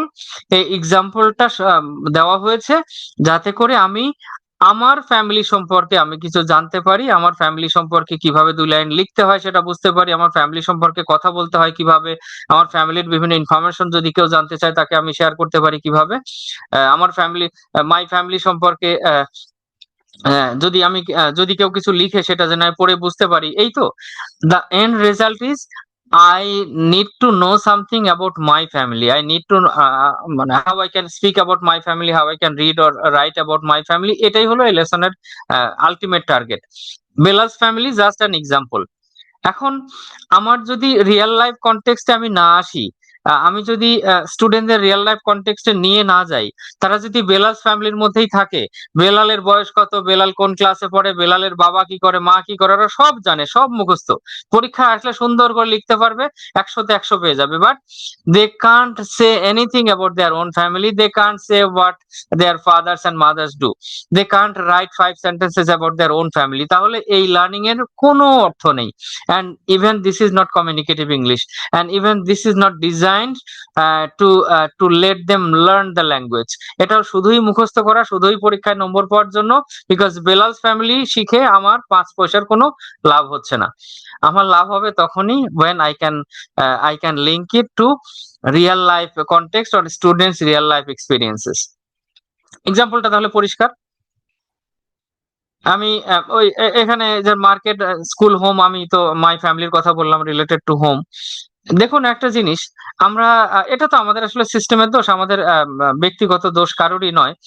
আমরা যখন মাই স্কুল, আমরা এসে একসময় মুখস্থ করেছি, আমরা বইয়েতে যে এসেটা ছিল আমরা ওইটাই মুখস্থ করে কিন্তু লিখেছি। হয়তো ওই বইয়ের মধ্যে ছিল my school, in my school we have 35 teachers, আর আমার নিজের স্কুলে হয়তো ছিল 28 টিচার্স। আমি কিন্তু ওই নাম্বারটাও চেঞ্জ করিনি, বইয়ে যে 35 ছিল আমি 35টাই লিখেছি। আমাদের মুখস্থ বিদ্যার এমনই বাহাদুরি ছিল। তো অথচ ওই এসেটাকে ফলো করে, that was also an example, good example. ওইটাকে ফলো করে I needed to right about my school. ওই ইনফরমেশন গুলোকে আমার স্কুলের আদলে চেঞ্জ করে লিখলেই কিন্তু মাই স্কুল হয়ে যেত, কিন্তু আমরা কিন্তু কিচ্ছু চেঞ্জ করিনি। ওই স্কুলের নামটা শুদ্ধ আমরা ওই বইয়ে যেটা ছিল ওই নামটাই ব্যবহার করেছি। আবার টিচার ওটা দেখেছেন, মানে এবং যদি ভালো লিখি আমি 10-এ 10 পেয়ে গেছি, না 10 না, এসেতে বোধহয় একটু বেশি নম্বর থাকতো। এনিওয়েজ, এভাবে করে ইংরেজিটা শেখা হয় না। এটাও ছিল কমপ্লিটলি মেমোরাইজেশন। বা প্যারাগ্রাফের ক্ষেত্রেও মানে কি বলে কি বলে টি স্টল সম্পর্কে আমরা প্যারাগ্রাফ মুখস্থ করেছি, কিন্তু টি স্টল সম্পর্কে কিন্তু স্টুডেন্টরা নিজেরাই লিখতে পারে যদি আমি ওরকম একটা এনভায়রনমেন্ট ক্রিয়েট করি। আচ্ছা, আরেকটা বিষয় হলো, দেখুন আমি আরেকটা এক্সাম্পল দিই। আহ, মনে আচ্ছা, কয়েকটা প্রিপোজিশনের কয়েকটা এক্সাম্পল দিই। যেমন ধরুন অন, ইন, তারপরে হলো ইনটু। ইন এবং ইনটু এই দুইটার পার্থক্য আমি বোঝালাম। তারপরে অন, তারপরে ইন, আউট, এরকম কয়েকটা প্রিপোজিশন নিয়ে আমি কাজ করছি। আমি হয়তো একটা ছবির মধ্যে দেখালাম বা আমি অভিনয় করে দেখলাম, এই যে রোল প্লের বিষয়টা চলে আসে। আমি হয়তো টেবিলের উপর একটা বল রাখলাম, তখন বলতে পারি the ball is on the table. এইভাবে দেখালে কিন্তু আমি এই অন এর ইউজটা সম্পর্কে ওদেরকে একদম ক্লিয়ারলি দেখাতে পারছি। I don't need to explain the rule, যে কোথায় অন বসে কোথায় ইন বসে। আবার একটা বক্সের মধ্যে বলটা যখন আমি রাখলাম, আমি রেখে দেখালাম, আমি রোল প্লে করছি, কিন্তু তখন আমি বলছি the ball is in the box. আবার আমি যখন ড্রয়ারের মধ্যে আমি মানে কি বলে, আমি ড্রয়ারটাকে টেবিলের মধ্যে ধাক্কা দিয়ে দিচ্ছি, তখন কিন্তু মানে আমি তখন বলতে পারি, বা বলটাকে যদি আমি দরজা দিয়ে বাইরে ছুঁড়ে মারি বা জানলা দিয়ে বাইরে ছুঁড়ে মারি, তখন কিন্তু মানে কি বলে, I am throwing the ball. মানে আমি কোনো কিছুর মধ্যে যদি ছুঁড়ে মারি, তা I am throwing the ball into the box. একটা বক্সে রাখলে ইন হয়, আর বাইরে থেকে ছুঁড়ে মারলে তখন কিন্তু ইনটু হয়। এই যে পার্থক্যটা আমি অভিনয় করে দেখাচ্ছি ওদের চোখের সামনে, এটার মিনিংটা আমি দেখাচ্ছি, এতে করে কিন্তু ওরা অনেক ভালো শিখতে পারে। আহ, আবার আরেকটা বিষয় হয় যে আমি অন ইন এর এক্সাম্পল দিচ্ছিলাম। হয়তো আমি ক্লাসে যেটা দেখাচ্ছি সেই আলোকে ওদেরকে জিজ্ঞেস করছি, ইফ আই আস্ক দেম, আমি টিচার ট্রেনিং অনেক অনেক অনেক করেছি, যে টিচারদেরকে যখন জিজ্ঞেস করি, okay, forget about your classroom, forget about your lesson, think about your own home. আচ্ছা, হোমে আপনাদের যা যা আছে সেখানে অন ইউজ করে একটা কথা বলেন তো দেখি। এবং আমি ক্লাসেও এটা করেছি, তখন স্টুডেন্টরা হয়তো বলে we have a television on our table. ওই গ্রামের দিকে তো বা শহরেও টেবিলের উপরে অনেক টেলিভিশন থাকে, বা we have a laptop on our table, বা we have books on our table. অথবা আমার যদি ইন হয়, তাহলে বলবে যে ইন দিয়ে তো কত কিছুই হয়, যে বা ইন ফ্রন্ট অফ, বিহাইন্ড, এরকম হয়। যে বলে we have a mango tree in front of our house. অথবা উই হ্যাভ আ পন্ড, মানে কি বলে, বাহাইন্ড আওয়ার হাউস। তো এরকম এই যে তার নিজের বাড়িতে কোনটা কোথায় আছে সেখানে এই যে in, on, in front of, behind, এইগুলো ব্যবহার করে যখন কথা বলছে, that means they can completely understand the use of in, on, before, after, whatever it is. তো এরকম লেসন থেকে যখন ওদেরকে আমরা ওদের রিয়েল লাইফে নিয়ে যাই, only then they can learn better. এবং আমরা যদি আমাদের লেসন গুলোতে চেষ্টা করি সর্বতোভাবে ওদের রিয়েল লাইফের সাথে কানেক্ট করতে, তাহলে ওরা অনেক ভালো শিখতে পারে। এবং এইটা আমাদের একটা মিসিং পয়েন্ট। আমরা লেসনেই আটকে থাকি, লেসন থেকে আর বের হই না। But our lesson is just an example. ওই লেসন থেকে ওদের রিয়েল লাইফে এটাকে নিয়ে যেতে হবে, and only then they can learn. তো আহ, এই টেকনিকটা আপনারা অ্যাপ্লাই করবেন। শুধু লেসনের মধ্যে আটকে থাকলে তাহলে কিন্তু মানে সত্যিকারের শেখাটা হবে না। ওকে, আমরা এগোই। আরেকটা টেকনিক বোধহয় আমাদের সামনে আছে। হ্যাঁ, একটা স্লাইড মিস, হ্যাঁ, থ্যাংক ইউ। ওকে, আমি অল্প একটু কথা বলেছি, আমি সংক্ষেপে এটা একটু শেষ করি। সেটা হলো ডিলিং উইথ এরর্স পজিটিভলি। আমি অলরেডি এক্সাম্পল দুই তিনটা দিয়েই ফেলেছি, যে স্টুডেন্টরা যখন ভুল করে। আচ্ছা, আরেকটা এক্সাম্পল দিই। আপনি হয়তো ছোট স্টুডেন্টদেরকে লিখতে দিয়েছেন স্পেলিং, টিচার শব্দটা ওদেরকে লিখতে দিয়েছেন, অথবা একটা লেখার মধ্যে টিচার শব্দটা এসছে, ওদের স্পেলিংটা হয়েছে এরকম, TEACHER, TEACHAR, হয়তো মনে হচ্ছে টিচার, আ আর আর হচ্ছে না টিচার, যেহেতু সাউন্ডটা আসে, ও হয়তো মনে করেছে এটা ই না, এটা হলো এ হবে। আচ্ছা, লজিক কিন্তু একটা আছে। টিচার ও হয়তো এ দিয়েছে, আচ্ছা লজিকটা ভুল লজিক, কিন্তু তারপরে একটা লজিকে এ হয়তো সে দিয়েছে। আপনি কি করলেন, পুরোটা এক টান দিয়ে কেটে দিলেন। আচ্ছা, টিচার মধ্যে কতগুলো লেটার আছে? TEACHER, 7টা লেটার আছে। 7টা লেটারের মধ্যে 6টা লেটারই কিন্তু ঠিক লিখেছে, শুধু একটা লেটারে ভুল হয়ে গেছে। তাও আবার একটা লজিকের খাতিরে ওটা ভুল হয়েছে, একদম যে পুরোপুরি ভুল তাও বলা মুশকিল, কারণ ওখানে তো একটা লজিক আছে যে ওটা উচ্চারণ তো তাহলে এ কেন হবে না। আমরা ভুলটা কোথায় করি বুঝতে পারছেন? মানে যে থিঙ্ক পজিটিভ, ওই যে কে যেন থিঙ্ক পজিটিভ বিষয়টা শিখেছেন, এই ছোট্ট এক্সাম্পলটা দিয়েই কিন্তু আমরা শিখতে পারি হাউ টু থিঙ্ক পজিটিভলি। 7টা লেটার, একটা ওয়ার্ডের 7টা লেটারের মধ্যে 6টাই ঠিক লিখেছে, আর যেটা ভুল লিখেছে তার জন্য আমি পুরো ওয়ার্ডটাই কেটে দিলাম না। আমি যেটা ঠিক লিখেছে, এটা জাস্ট একটা প্রতীকী, একটা এক্সাম্পল। ও যেটুকু ঠিক করেছে সেটাকে আগে অ্যাপ্রিসিয়েট করি, তার জন্য তার পিঠ চাপড়ে দিই, তার জন্য তাকে থ্যাংক ইউ বলি।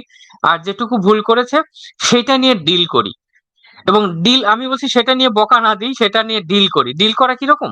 ওই যে আমি 15 আর 15 এর পার্থক্য বোঝার জন্য বোর্ডে আলাদা আলাদা করে লিখে তারপরে জিজ্ঞেস করলাম, এটা যেমন একটা এক্সাম্পল। আচ্ছা, ওকে। আচ্ছা, আরেকটা এক্সাম্পল দিই, এটা একেবারে রিয়েল লাইফ একটা লার্নিং। একটা ক্লাসে ওই মানে একজন টিচার, যেহেতু আমি টিচারদের সাথে কাজ করেছি, আমি শুরুতেই বলেছি, তা আমাকে বললেন যে আমার স্টুডেন্টরা না, ওদের হ্যান্ড রাইটিংটা খুবই খারাপ, এটাকে আমি কিভাবে ইমপ্রুভ করব। তো আমি চিন্তা করলাম, আচ্ছা কি করা যায়। তো একদিন আমি ক্লাসে গিয়ে আমি অনেকের খাতা দেখলাম, তা দেখলাম যে এক একজন এক এক ভাবে মনের মাধুরী মিশিয়ে লেখে। কারোরটা এইদিকে বাঁকা, কারোরটা এইদিকে বাঁকা, কারোরটা এইরকম মানে উঁচু নিচু, শুরু করেছে রংপুরে দিনাজপুরে চলে গেছে লিখতে লিখতে, এরকম নানান রকম হয়েছে আর কি। তো আমি বোর্ডে ওই স্যাম্পল গুলো দেখার পরে আমি ওরকম ডান দিকে বাঁকা, বাঁ দিকে বাঁকা, কোনোটা ডান দিকে, কোনোটা বাঁ দিকে, কোনোটা শুরু হয়েছে এখানে শেষ হয়েছে ওখানে, এরকম করে লিখলাম। লিখে আরেকটা লিখলাম সুন্দর করে, যেভাবে লেখার কথা ওইভাবে সোজা করে। হ্যাঁ, তো লেখার পরে সবাইকে জিজ্ঞেস করলাম, আচ্ছা এর মধ্যে কোনটা দেখতে ভালো লাগে বলো তো। তো এক বাক্যে সবাই বলছে যে নিচেরটা ভাল লাগে। কেন ভাল লাগে? বললো স্যার এটা এটা আঁকা বাঁকা না, এটা এবং ছোট বড় না, মানে এক একজন এক এক রকম যুক্তি দেখাচ্ছে। মানে যে নিজের খাতায় বাঁকা করে লিখেছে সেও কিন্তু বলছে যে এই সোজা করে লেখা এটা ভাল লাগছে। আর যদি কার্সিভ হয় তাহলে পুরোটাই একই ভাবে লিখতে হবে, সেটা অন্য বিষয়। আমি তখন বললাম, আচ্ছা এইটা যদি দেখতে ভাল লাগে আর এইগুলো যদি দেখতে ভালো না লাগে, তাহলে আমরা এখন থেকে এরকম করে আর লিখবো না, বাদ। এরপরে আমি ওদেরকে কি যেন একটা মুখে বললাম এবং ওদেরকে লিখতে বললাম। বিশ্বাস করেন, যারা বাঁকা করে এতদিন লিখতো তারাও কষ্ট করে সোজা করে অনেকখানি সোজা করে লিখেছে। টিচার আমাকে বলল যে আপনি তো ম্যাজিক দেখালেন। আমি বললাম আমি কোনো ম্যাজিক দেখাইনি, আমি শুধু ওর ভুলটাকে ভুল হিসেবে না ধরিয়ে দিয়ে আমি একটা ওই ভুল এক্সাম্পল গুলোকে সামনে এনেছি, এই ভুলটা কার সেটা তো বলিনি। আর সব থেকে বড় কথা, আমি কারেক্ট এক্সাম্পলটা সামনে সেট করেছি, এবং they can automatically see the difference, মানে মানে কোনটা ভুল, মানে কোনটা কিভাবে লিখলে ভালো দেখা যায়, কিভাবে লিখলে খারাপ দেখা যায়, ওরা পার্থক্যটা নিজেরাই আবিষ্কার করলো।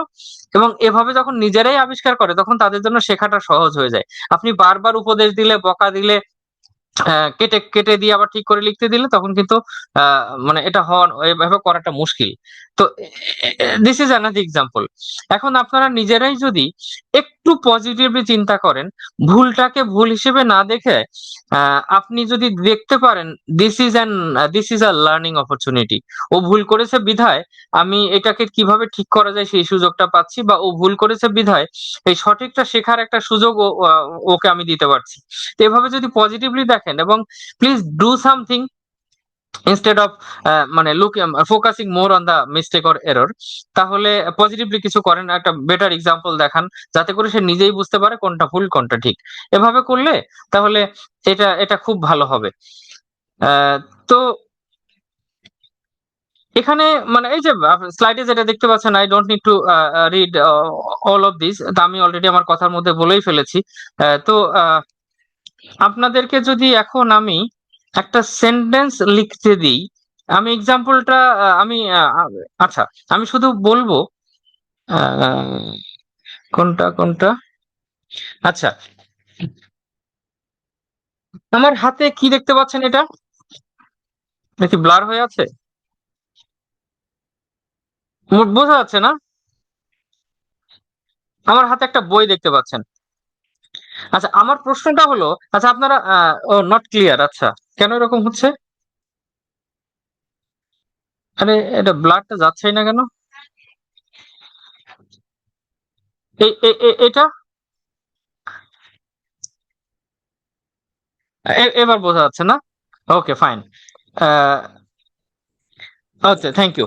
আমার প্রশ্নটা হ্যাঁ হ্যাঁ, আমার প্রশ্নটা হলো, আপনি শুধু ওইটুকু লিখবেন আমি যে প্রশ্নটা করব, what can you see.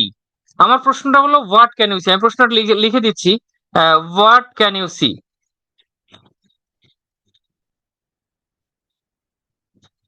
What can you see, আপনি উত্তরটা লিখবেন এখানে। ওকে, হ্যাঁ না এখন হ্যাঁ, পরে তো দেখতে পেয়েছেন। ওকে, হোয়াট ক্যান ইউ সি তার উত্তর হলো, আপনি যদি এক এক কথায় বলেন, আচ্ছা বইটা বাদ দিই, বইটা যেহেতু স্পষ্ট বোঝা যায়নি, এই যে এইটা নিয়েই বলবেন, তাহলে আপনার উত্তরটা হলো I can see a cup. আপনি কমপ্লিট সেন্টেন্সে উত্তরটা দিবেন, শুধু কাপ না, I can see a cup.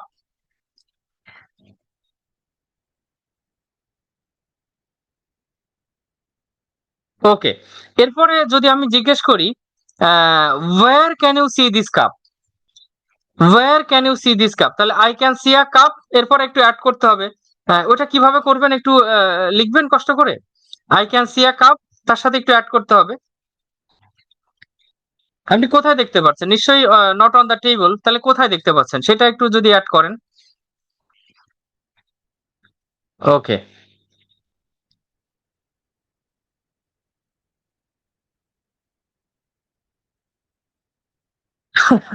I can see a cup on the screen. Very good, very clever. আচ্ছা, ওকে, in your hand, on your hand. আচ্ছা, আর লিখতে হবে না, I got it, thank you so much. এখানে একটা ছোট্ট, আমি ইচ্ছা করে আপনাদেরকে লিখতে দিলাম যে এরকম এখানে একটা বিষয় উঠে এসছে, আমি সেটাতে যাওয়ার আগে, আহ, যখন কাপটা এরকম ধরবো আমি, তখন আমরা বলবো, তখন আপনি বলতে পারেন I can see a cup on your hand, যেহেতু আমার এই পামের উপরে আছে তখন আপনি বলবেন অন ইওর হ্যান্ড, আর যখন আমি এভাবে হোল্ড করে আছি তখন হলো I can see a cup in your hand. তাহলে যারা যারা অন ইওর হ্যান্ড লিখেছেন তারা কি পার্থক্যটা বুঝতে পারলেন? যে এটা হলো অন ইওর হ্যান্ড, আর এইটা হলো ইন ইওর হ্যান্ড। আমি যখন টেবিলের উপরে রাখি তখন I can see a cup on my table, তাহলে অন হয়ে গেল আর কি, এখানে আর ইন হবে না। তো আহ, এই যে অন এবং ইন এর পার্থক্যটা, তাহলে এখানে একটা ছোট্ট ভুল হয়েছিল। আমি কি বললাম যে আপনি কেন অন অন লিখেছেন, এটা তো অন না, এটা তো ইন। অন আর ইন এর পার্থক্য আমি পড়িয়েছিলাম, আপনি কেন ভুলে গেছেন? এগুলো করে তো কোনো লাভ নেই। আমি যখন পার্থক্যটা পরিষ্কারভাবে দেখিয়ে দিলাম যে কোথায় অন হয় আর কোথায় ইন হয়, তখন অটোমেটিকলি আপনি বুঝে গেলেন যে এখানে অন হবে না, এখানে ইন হবে। ব্যাস। তো এভাবে করেই কিন্তু আমরা ভুলগুলো নিয়ে পজিটিভলি ডিল করতে পারি এবং স্টুডেন্টদেরকে মানে শেখার সুযোগ দিতে পারি। ভুলটা ভুল না, doing any mistake or doing any error is a great learning opportunity. এভাবে যদি করতে পারি, ডেফিনেটলি আমরা ইংলিশ টিচার হিসেবে অনেক ভালো করব, স্টুডেন্ট আমাদের থেকে অনেক ভালো শিখবে। ওকে, আশা করি এই তিনটা টেকনিক সম্পর্কে আপনাদের কিছুটা হলেও নতুন ধারণা হলো বা আপনাদের টিচিং এর ক্ষেত্রে কাজে লাগবে। Okay, thank you so much, it's really my pleasure. আপনাদের কাজে লাগলে সেটাই হলো আমার এই আলোচনার সার্থকতা। আহ, তো আমরা তাহলে একটু সামনের দিকে যাই, সময় এগিয়ে যাচ্ছে দ্রুত। ওকে, এখানে আরেকটা বিষয় আপনাদের জানার জন্য, শেখার জন্য, সেটা হলো ওই যে আমি শুরুতে বলেছিলাম মনে আছে, যে আপনার রোলটা আসলে তিন ভাগে বিভক্ত। একটা হলো before you enter into any classroom, মানে ওই যে আপনার প্রিপারেশন, আপনার লেসন প্ল্যান থেকে শুরু করে আপনার কি কি ম্যাটেরিয়াল লাগবে বা ওই লেসনটা সম্পর্কে আপনার নিজের পর্যাপ্ত জ্ঞান আছে কিনা একটু পড়াশোনা করে যাওয়া, এই যাবতীয় বিষয় হলো বিফোর এনি লেসন।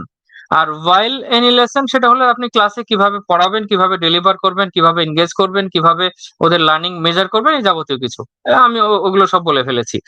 আরেকটা হলো আফটার ইউর লেসন, সেটাই হলো যে রিফ্লেকশনের জায়গা, সেলফ রিফ্লেকশন। প্রথমে সেলফ রিফ্লেকশন মানে কি?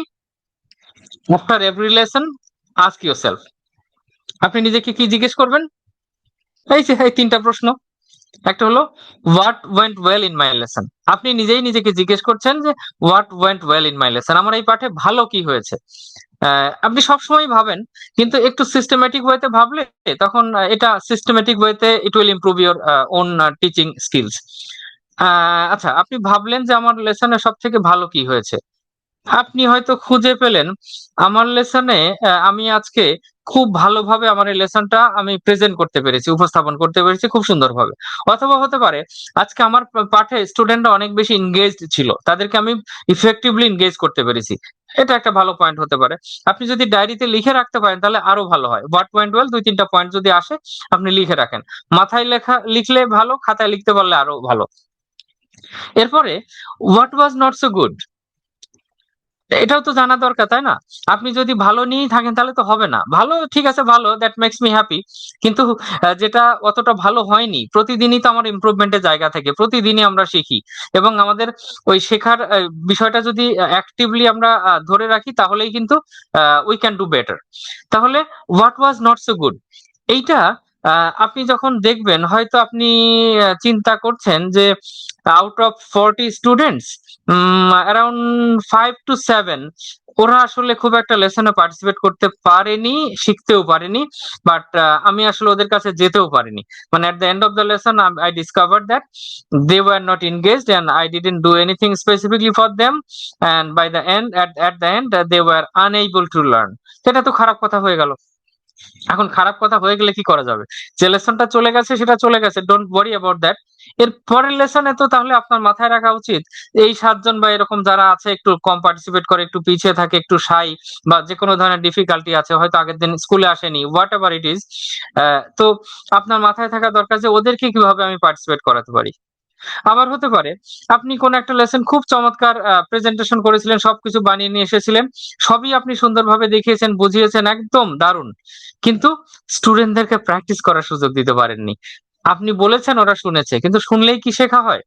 শুনলেই যদি শেখা হতো, তাতে রুনা লায়লার গান তো আমরা খুব শুনি, আমরা কিন্তু রুনা লায়লার মতো গাইতে পারি? তার মানে ওদেরকে প্র্যাকটিস করতে দিতে হবে।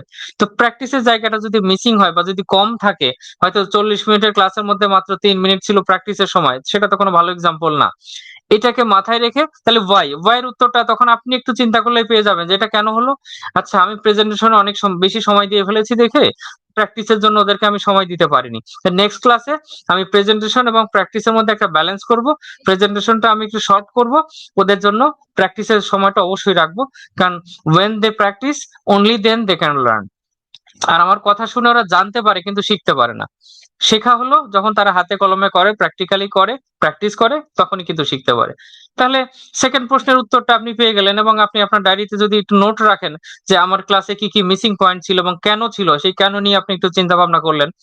দেন পরের প্রশ্নটা আসে, হোয়াট স্মল, ও এটা একটু ভুলে গেছে, sorry, what small changes can I start from tomorrow, what small changes can I start from tomorrow. এই যে আমি কয়েকটা এক্সাম্পল অলরেডি দিয়ে দিয়েছি, আপনার ক্ষেত্রে হয়তো আরো স্পেসিফিকলি কিছু একটা হতে পারে।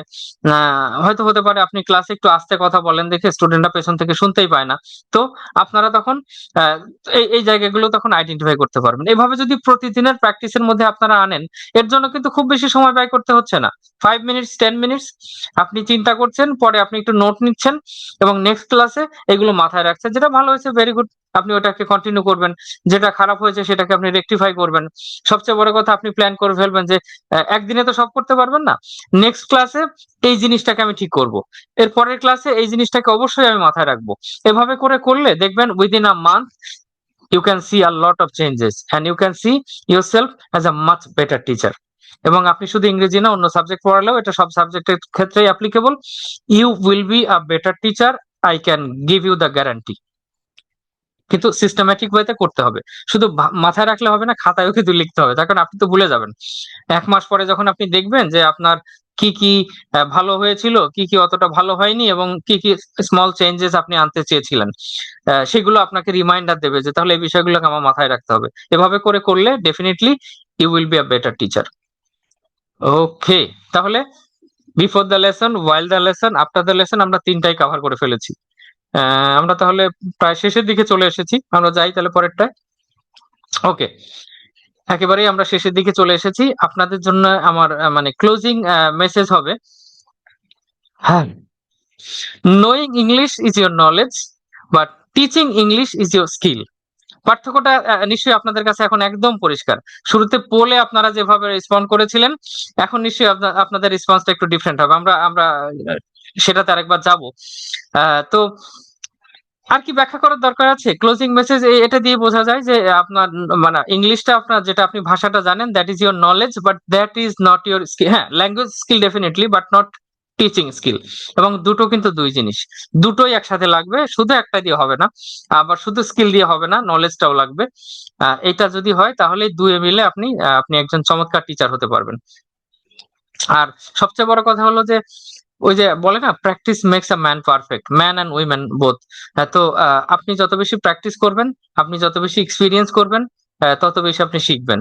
এবং আপনি যদি ওই যে বললাম যে রিফ্লেকশনের ওই জায়গাটা যদি আপনি টাচ করেন, যে যেটা ভালো হচ্ছে না সেটাকে কিভাবে ভালো করতে পারি, এই বিষয়টা নিয়ে যদি আপনি অনেক বেশি ফোকাস করেন, ডেফিনেটলি আপনার মধ্যে অনেক বেশি চেঞ্জেস আসবে। ওই যে একটা হলো যে সেলফ রিফ্লেকশন, আর একটা হলো আপনি আপনার কলিগদের সাথে শেয়ার করতে পারেন যে আমি তো আমার ক্লাসে এইটা এইটা করতেই পারছি না, বা এটা সমস্যা হচ্ছে। আপনার যারা ভালো বন্ধু আছে সে তখন আপনাকে হেল্প করতে পারে। হয়তো আপনি যেটা ক্লাসে স্ট্রাগল করছেন, আপনার কোন একজন কলিগ হয়তো ওটা কনফিডেন্টলি খুব ভালোভাবে করে, উনি তখন আপনাকে সাজেশন দিতে পারবেন। অথবা আপনার অন্য একজন কলিগ কোন একটা বিষয় নিয়ে স্ট্রাগল করছে, তখন আপনি তাকে একটা ভালো পরামর্শ দিতে পারবেন যে আমি তো আমার ক্লাসে এটা করি, খুব ভালো হয়। তাহলে দেখবেন যে ওনার ক্লাসে হয়তো কোনো একটা সমস্যার কারণে এটা হচ্ছে না। So you can help each other and you can improve yourself by helping each other. আরেকটা হলো, চেঞ্জ আসতে তো সময় লাগে, ধৈর্য হারাবেন না, কনফিডেন্সটা রাখবেন। আর এই যে একটা উপদেশ বাক্যের মতো, but this is a kind of universal truth, যেটা একটা হাতি খেয়ে ফেলা তো খুব কঠিন কাজ না, মানে অসম্ভব কাজ। মানে আপনাদের হয়তো হাসি পাচ্ছে শুনে কিনা, যে eat an elephant with a single bite at a time. একটা পুরো হাতি খেয়ে ফেলার কথা যদি চিন্তা করেন, তাহলে তো অসম্ভব, পারবেন না। অত বড় হাতি কিভাবে খাবেন? কিন্তু আপনার বড় হাতি কয়দিন লাগবে খেতে সেটা নিয়ে চিন্তা করার দরকার নেই, আপনি প্রত্যেকবারে এক কামড় করে খাবেন। এই তো, তার মানে টিচিং ইমপ্রুভ করার, আপনার টিচিং স্কিল ইমপ্রুভ করার তো শেষ নেই। আপনি বেস্ট হয়ে গেলেও আপনার থেকে হয়তো আরেকজন বেটার আছে। বাট আপনি যদি প্রতিনিয়ত নিজেকে শান দিতে থাকেন এবং ইমপ্রুভ করতে থাকেন, আহ, তাহলে কিন্তু আপনার আপনার মধ্যে অনেক চেঞ্জ আসবে, এবং একসময় হয়তো একটা সার্টেন টাইমে পরে গিয়ে দেখবেন আপনি হাতি খেয়ে ফেলেছেন। ঠিক আছে? তো আশা করি আপনাদের ভালো লাগলো, এবং যে টেকনিক গুলো মানে আমার এই অংশটা এখানেই শেষ করছি। আপনাদের রিয়াকশনটা একটু নিয়ে আমি এটা হ্যান্ড ওভার করবো আমাদের তাসিন স্যারের কাছে। তো আপনারা একটু কি থামস আপ দিয়ে অথবা চ্যাট বক্সে লিখে জানাবেন কেমন লাগলো এইটুকু।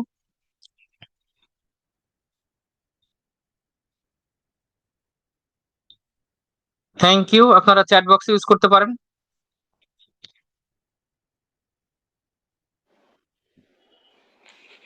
Assalamu alaikum, sir. Okay, Hello. Yes Hello. Please. So I have a question, please. Yes please. Hello. আচ্ছা, একটা কাজ করি আমরা, এই প্রশ্নটা শেষে আমাদের প্রশ্নোত্তর পর্ব একটা আছে, আমরা তখন একসাথে নেই। রাদার মানে I would like to invite mister Tasin. Tasin, over to you. Thank you. Hmm হ্যাঁ, আপনি একটু প্রশ্নটা রাখেন থ্যাংক ইউ আপনার কাছে, আমরা আসবো। হ্যাঁ, thank you so much. Thank you, sir. Thank you so much Sudeb da. আচ্ছা, সালাম আলাইকুম সবাই।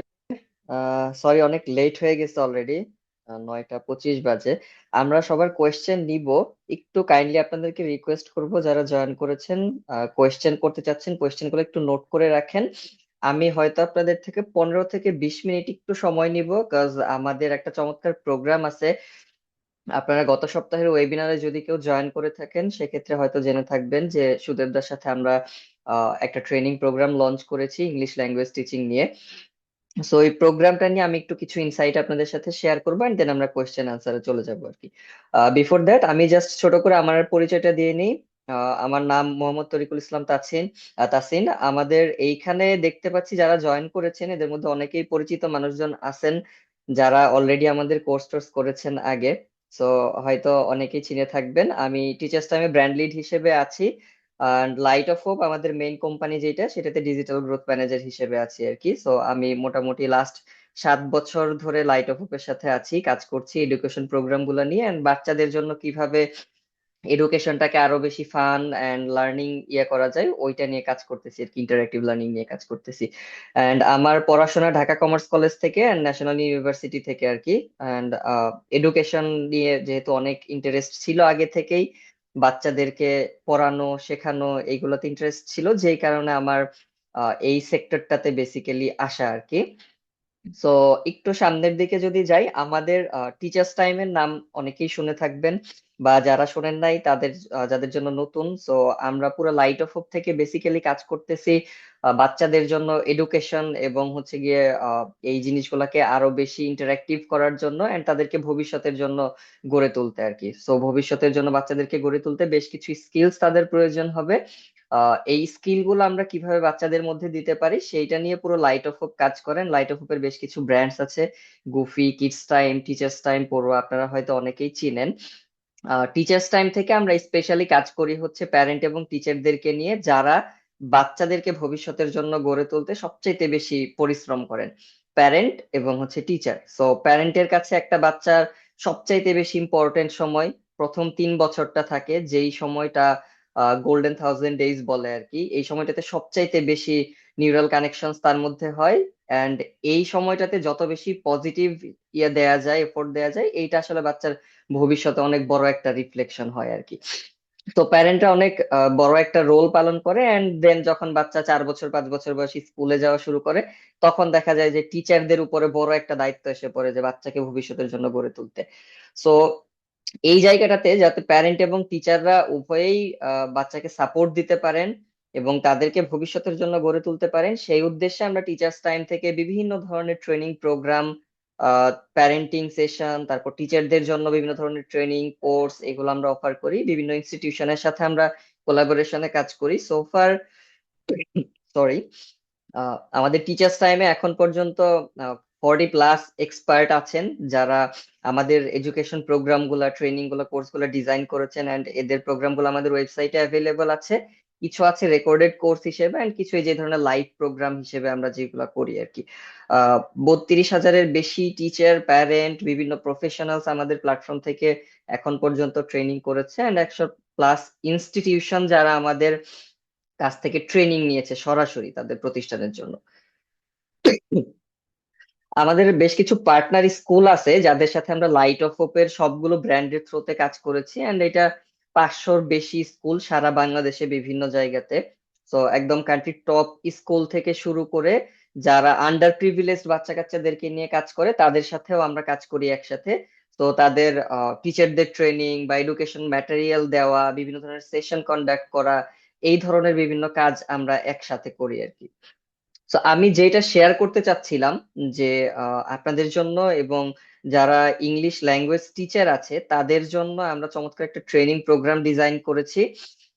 এইটা শুধুমাত্র যারা অলরেডি ইংলিশ ল্যাঙ্গুয়েজ টিচার তাদের জন্য না, যারা টিচার হিসেবে কাজ করতে চান ইংলিশ মিডিয়াম স্কুলে বা হচ্ছে গিয়ে প্রি স্কুল, কিন্ডারগার্টেন স্কুলে, তাদের জন্য এইটা অনেক অনেক বেশি কাজে দিবে। স্পেশালি ইংলিশ ভার্সন এন্ড হচ্ছে ইংলিশ মিডিয়াম স্কুলেতে যাদের কাজ করার ইন্টারেস্ট আছে তাদের জন্য। তো এই কোর্সের কিছু ফিচার এন্ড বেনিফিটস নিয়ে আমি সামনের দিকে একটু আলোচনা করব। তো প্রথম হচ্ছে এই কোর্সটা আমরা কেন স্টার্ট করেছি। অলরেডি আপনারা শুনেছেন যে টিচার্স টাইম থেকে আমরা শিশুদের ভবিষ্যতের জন্য গড়ে তুলতে কাজ করি। সো আমরা প্রায় গত 4-5 বছর ধরে দেখছিলাম যে স্পেশালি যে কোভিড এর পরের যেই টাইমটা, এই টাইমটাতে যখন আমরা অনলাইন প্রোগ্রাম গুলা শুরু করি, যে অনলাইনে কোর্স করানো, তারপর ওয়ার্কশপ করানো, ট্রেনিং করানো, এইগুলো যখন স্টার্ট করি, তো ওই টাইমটাতে আমরা দেখতেছিলাম যে আসলে টিচারদের মধ্যে কি কি ধরনের স্কিলস শেখা প্রয়োজন আছে সবচাইতে বেশি, এন্ড কি ধরনের নলেজ তাদের নেওয়া প্রয়োজন।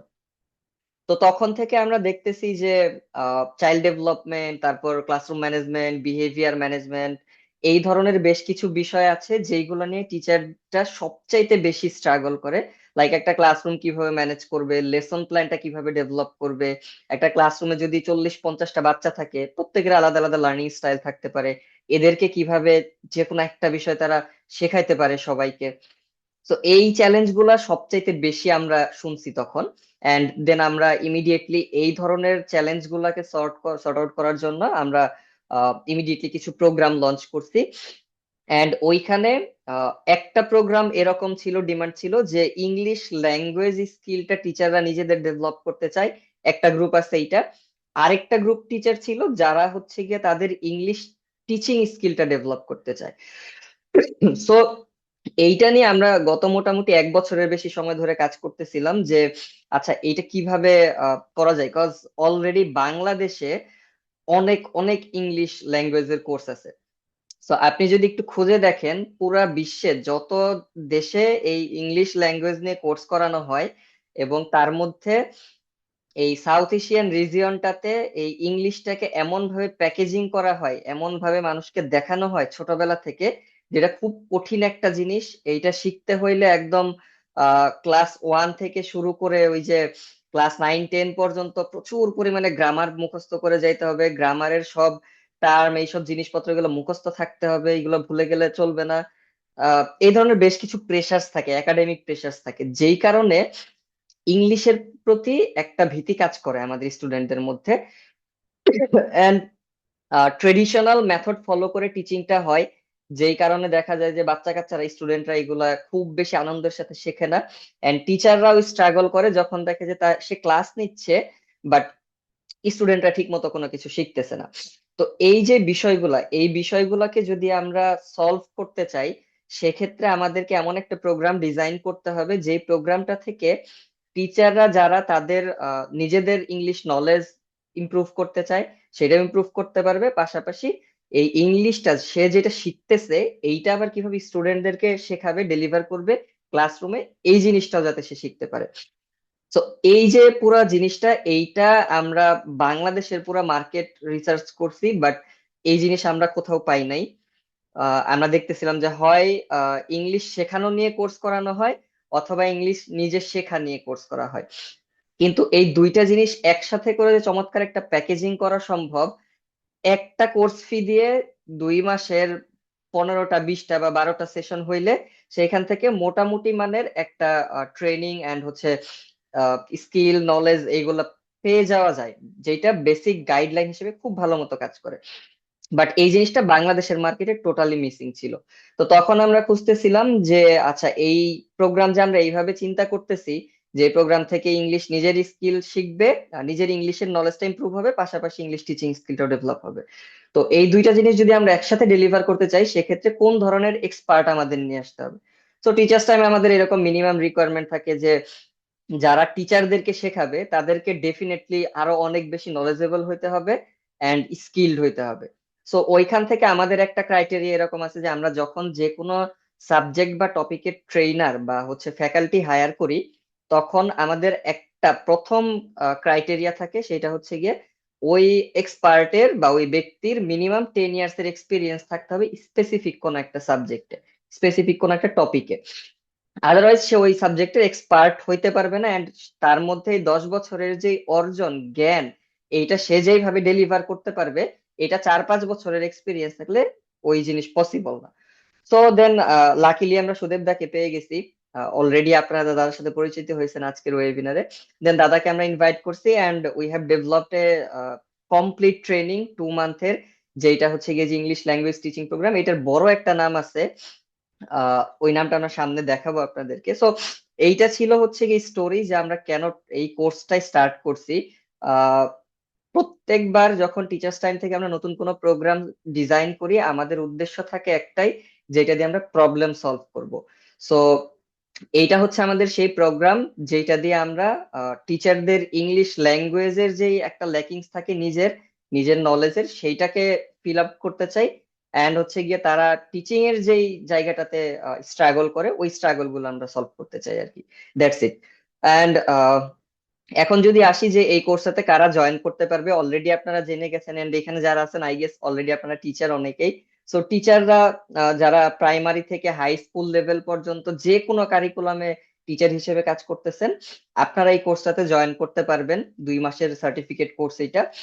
অ্যান্ড যারা টিচার হইতে চান, চিন্তা করতেছেন, হয়তো ইউনিভার্সিটি স্টুডেন্ট বা হচ্ছে আগে অন্য কোনো প্রফেশনে ছিলেন, স্পেশালি মায়েরা যারা, মায়েদের ক্ষেত্রে একটা জিনিস হয় যে বাচ্চা কাচ্চা হওয়ার কারণে হয়তো আগের কোনো একটা প্রফেশন লাইক ব্যাংকিং অথবা হচ্ছে গিয়ে এই ধরনের কর্পোরেট সেক্টর থেকে ব্রেক নিতে হয়েছে, এন্ড আপনারা ক্যারিয়ার ব্রেকের পরে এখন আসতে চাচ্ছেন টিচিং প্রফেশনে। তো তাদের জন্য এটা বড় একটা সুযোগ হতে পারে আর কি। অ্যান্ড এখানে যদি কেউ থেকে থাকেন যিনি স্কুলের সিনিয়র টিচার বা হচ্ছে কোঅর্ডিনেটর বা প্রিন্সিপাল, আপনি আপনার স্কুলের টিচারদেরকে ট্রেনিং করাতে চান ইংলিশ ল্যাঙ্গুয়েজ নিয়ে, তারাও চাইলে এই কোর্সটাতে জয়েন করতে পারবেন। সো এইটা অলরেডি আমি বলে ফেলছি যে এই কোর্সের স্পেশাল ফিচারটা কি। Learn English and teach English, that's it, very simple. And একটু সামনের দিকে যাই আমরা। সো এইখানে আমাদের কোর্সের ডিউরেশনটা হচ্ছে 2 মান্থের, 2 মাসের ডিউরেশন আমরা রাখছি এটাতে। এই প্রোগ্রামটা টোটাল হচ্ছে কি আপনার 12টা সেশন থাকবে, যেটা উইকলি 2টা করে হবে, 2টা করে লাইভ সেশন থাকবে। দ্যাট মিনস হচ্ছে টোটাল 6 সপ্তাহ লাগবে আপনাদের। 6 সপ্তাহ পরে আবার আমরা অ্যাসেসমেন্ট এন্ড ফাইনাল সার্টিফিকেশনস গুলাতে যাবো আর কি। তো অনলাইনে এক্সাম হবে, অ্যাসেসমেন্ট এক্সাম, এমসিকিউ এবং ট্রু অর ফলস কোয়েশ্চেনের ভিত্তিতে, এন্ড ওইটার পরে আমরা ফাইনাল সার্টিফিকেটটা ইস্যু করবো আর কি। সো সব মিলে 2 মাসের ডিউরেশন হবে। অ্যান্ড ক্লাসগুলো আজকে যেরকম জুমের মাধ্যমে লাইভ ক্লাস হয়েছে, এরকমই লাইভ ক্লাস হবে। পাশাপাশি সবগুলো ক্লাসের আপনারা রেকর্ডিংস পেয়ে যাবেন, যেহেতু 2 ঘন্টা করে ক্লাস। তো বাংলাদেশে প্রচুর নেটওয়ার্কের প্রবলেম থাকে, পাশাপাশি ইলেকট্রিসিটির প্রবলেমও থাকে, লোডশেডিং হয় অনেক। তো ইন কেস আপনি ডিসকানেক্ট হয়ে যান, আপনি পরবর্তীতে ক্লাসের রেকর্ডিং দেখে এটা রিকভার করতে পারবেন। অ্যান্ড হ্যাঁ, কোর্স কমপ্লিট করার পরে আমরা একটা সার্টিফিকেট ইস্যু করব, যেটাতে ইউনিক একটা কিউআর কোড ফিচার থাকবে আর কি। এইটা একটু সামনে গিয়ে আমি আরো ডিটেইলে বলবো আপনাদেরকে। তো এইটা অলরেডি আলোচনা করে ফেলেছি, আর মনে হয় দরকার নাই। কোর্সের আউটলাইনটা জাস্ট আমরা একটু দেখে নিই। আমাদের পুরো কোর্সে যে 12টা লাইভ সেশন আছে, এই 12টা লাইভ সেশনে আমরা এই টপিক গুলো নিয়ে আলোচনা করব।